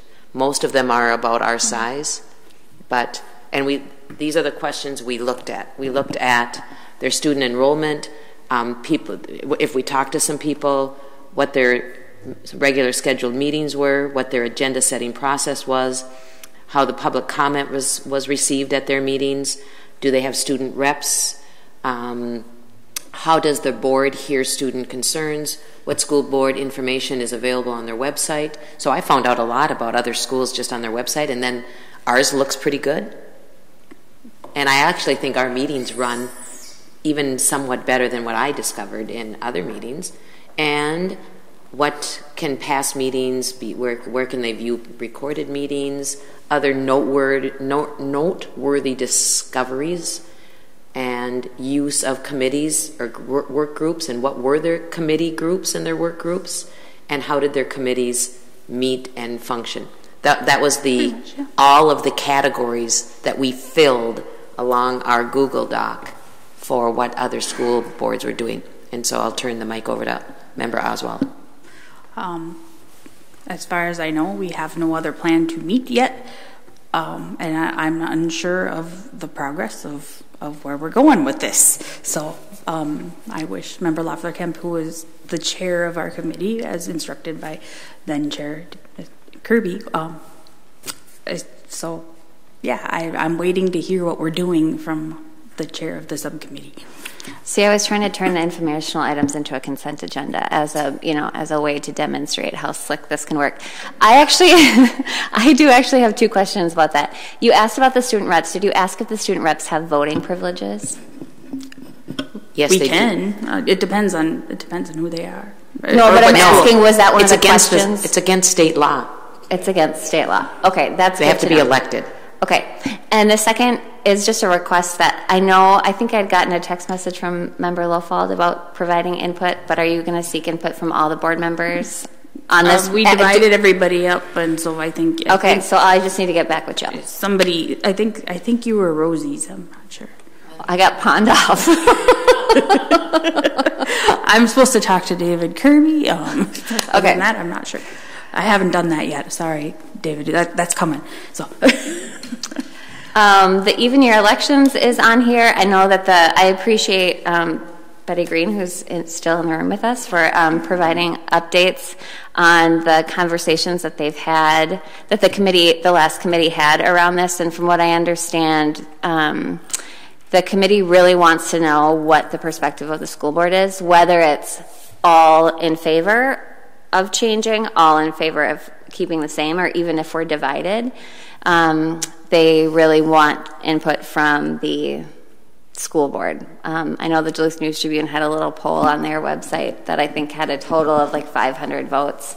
It wasn't very many. There have been letters to the editor. I don't know if this to me seems like another conversation that needs more time. Considering that it's almost 8 o'clock, I don't know what the thought of the rest of the group is, but Member Oswald. Well, I can tell you they're going to vote before our next committee meetings. So if we want to have an opportunity to give some kind of input, we don't have to give input. We could just see what they say. I think my general sense is most people in the room aren't sure what to do, and so that's not in the room here, but in the room at the last two meetings. Is that they don't know. There hasn't been a lot of public input, despite lots of advertising and trying to drum up people to come to the meeting and tell them. There was 5 or 6 people total, and all but one spoke of like, why would you do this? Don't do it. And former school board member Judy Saliga-Punko was the one there saying, yes, of course you should do it. So, it's all unclear. So one of the last statements that was said by President Poole of the commission was we really look forward to hearing what our school board colleagues say, because that's going to carry a lot of weight with us, because we can't get anybody else to talk to us apparently. So we have plenty to say here, right? Member Gorham. I am split, but usually when this community wants change, they show up en masse. The lack of response to me says this isn't an urgent issue that needs changing right now. That's how I can best gauge it. I'm looking around, and I guess the media is not still here, but that's what I'm saying. I'm not hearing or seeing much reason to change. There's pros and cons either way you go, so I'm not inclined to change it. Superintendent Gronseth. I think this is a board discussion. What I bring is the history, is that it was on the legislative platform, I think maybe 3 years in a row, and then the board actually took action and changed it. And in the process of going through the changing of it is when we were notified of the statute that says, no, you have to follow the city. And so the school board went to the city, asked the city to engage in changing the process. In the middle of that was kind of the changing of the board. And so now I think the city feels like, okay, we're doing this because they asked us to, but now it's a new board, and maybe they're like, okay, is this still what you want? And so that's why I think they're saying, okay, where are you now? And should we continue down this road? So that's kind of the context of timeline. Thanks for that reminder. Member Sandstead? Yeah, I agree with Member Gorham that there doesn't seem to be an overwhelming push for a change, and that there are factors on both sides. And I think that from what I've heard, they've thought through a lot of the considerations and the pros and cons. And I guess I'm fine with either outcome, but I'm not sure that there is enough of the pros to really go forward with the change. So I think, I hate to say status quo because there isn't enough inertia, but that's kind of what it comes down to for me, that the system has some drawbacks as it is now, but it would have some drawbacks if we changed it too. So perhaps not changing is the way to go. That's my perspective. Member Oswald? So I don't know that we needed a real resolution, especially if we all just took some time to send the commissioners each of your own opinions. I think they would appreciate hearing that. They do get emails once in a while, and that way, we can all express our own individualness on this, because I don't think a resolution can encompass, that 3 of us really like it and 2 of us were like, whatever. That just doesn't make a lot of sense. Resolutions don't work that way. And then leave it up to them. I don't, as I think Member Gorham replied to me, and I don't want to be the scapegoat. I just don't. I want this to be a community-driven thing of this is what the community wants. And I don't see any community showing up that really cares. So that's my Well, I think we do see community members who really care showing up. There's just not enough of them. And so I would go back to echoing Member Gorham's point that we know very intimately at the school district level that when they're upset about something or feeling very passionate about something, we hear about it. And so especially given that we've got some, if we're looking at redistricting, having an odd year election might make sense because it might change turnout, or having an even year election might, I can see pros and cons on both sides. But I, like Member Samstad, hate to say if it ain't broke, don't fix it. But to me, it seems like it might be change for the sake of change, and I don't really see a strong reason for it. Member Kirby? I just had to ask for clarification. The City Council has to vote unanimously for this to go forward, for this to be passed? There's different options, and feel free to correct me if they were. The commission is going to make a recommendation to the City Council. Right. The City Council can choose to either vote on it, and they have to vote on it unanimously to change the city charter to reflect the change, or they can suggest that it be put on the ballot. Oh, they can suggest. And for November, and then the whole community can vote on it, or they can vote to take no action. Oh, okay. So my feeling is if it went to the general public, it would pass. I think that's the case, even though there's not a lot of thing. But I just want to know what the process was. Thank you for asking. I'm glad I could help. I just wanted to note that probably the biggest pro to the school district is it would save considerable money to go to an even year.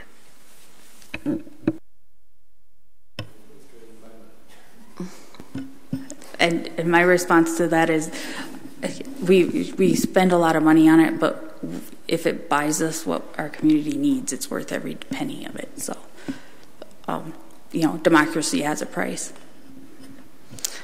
Where's the News Tribune with that quote?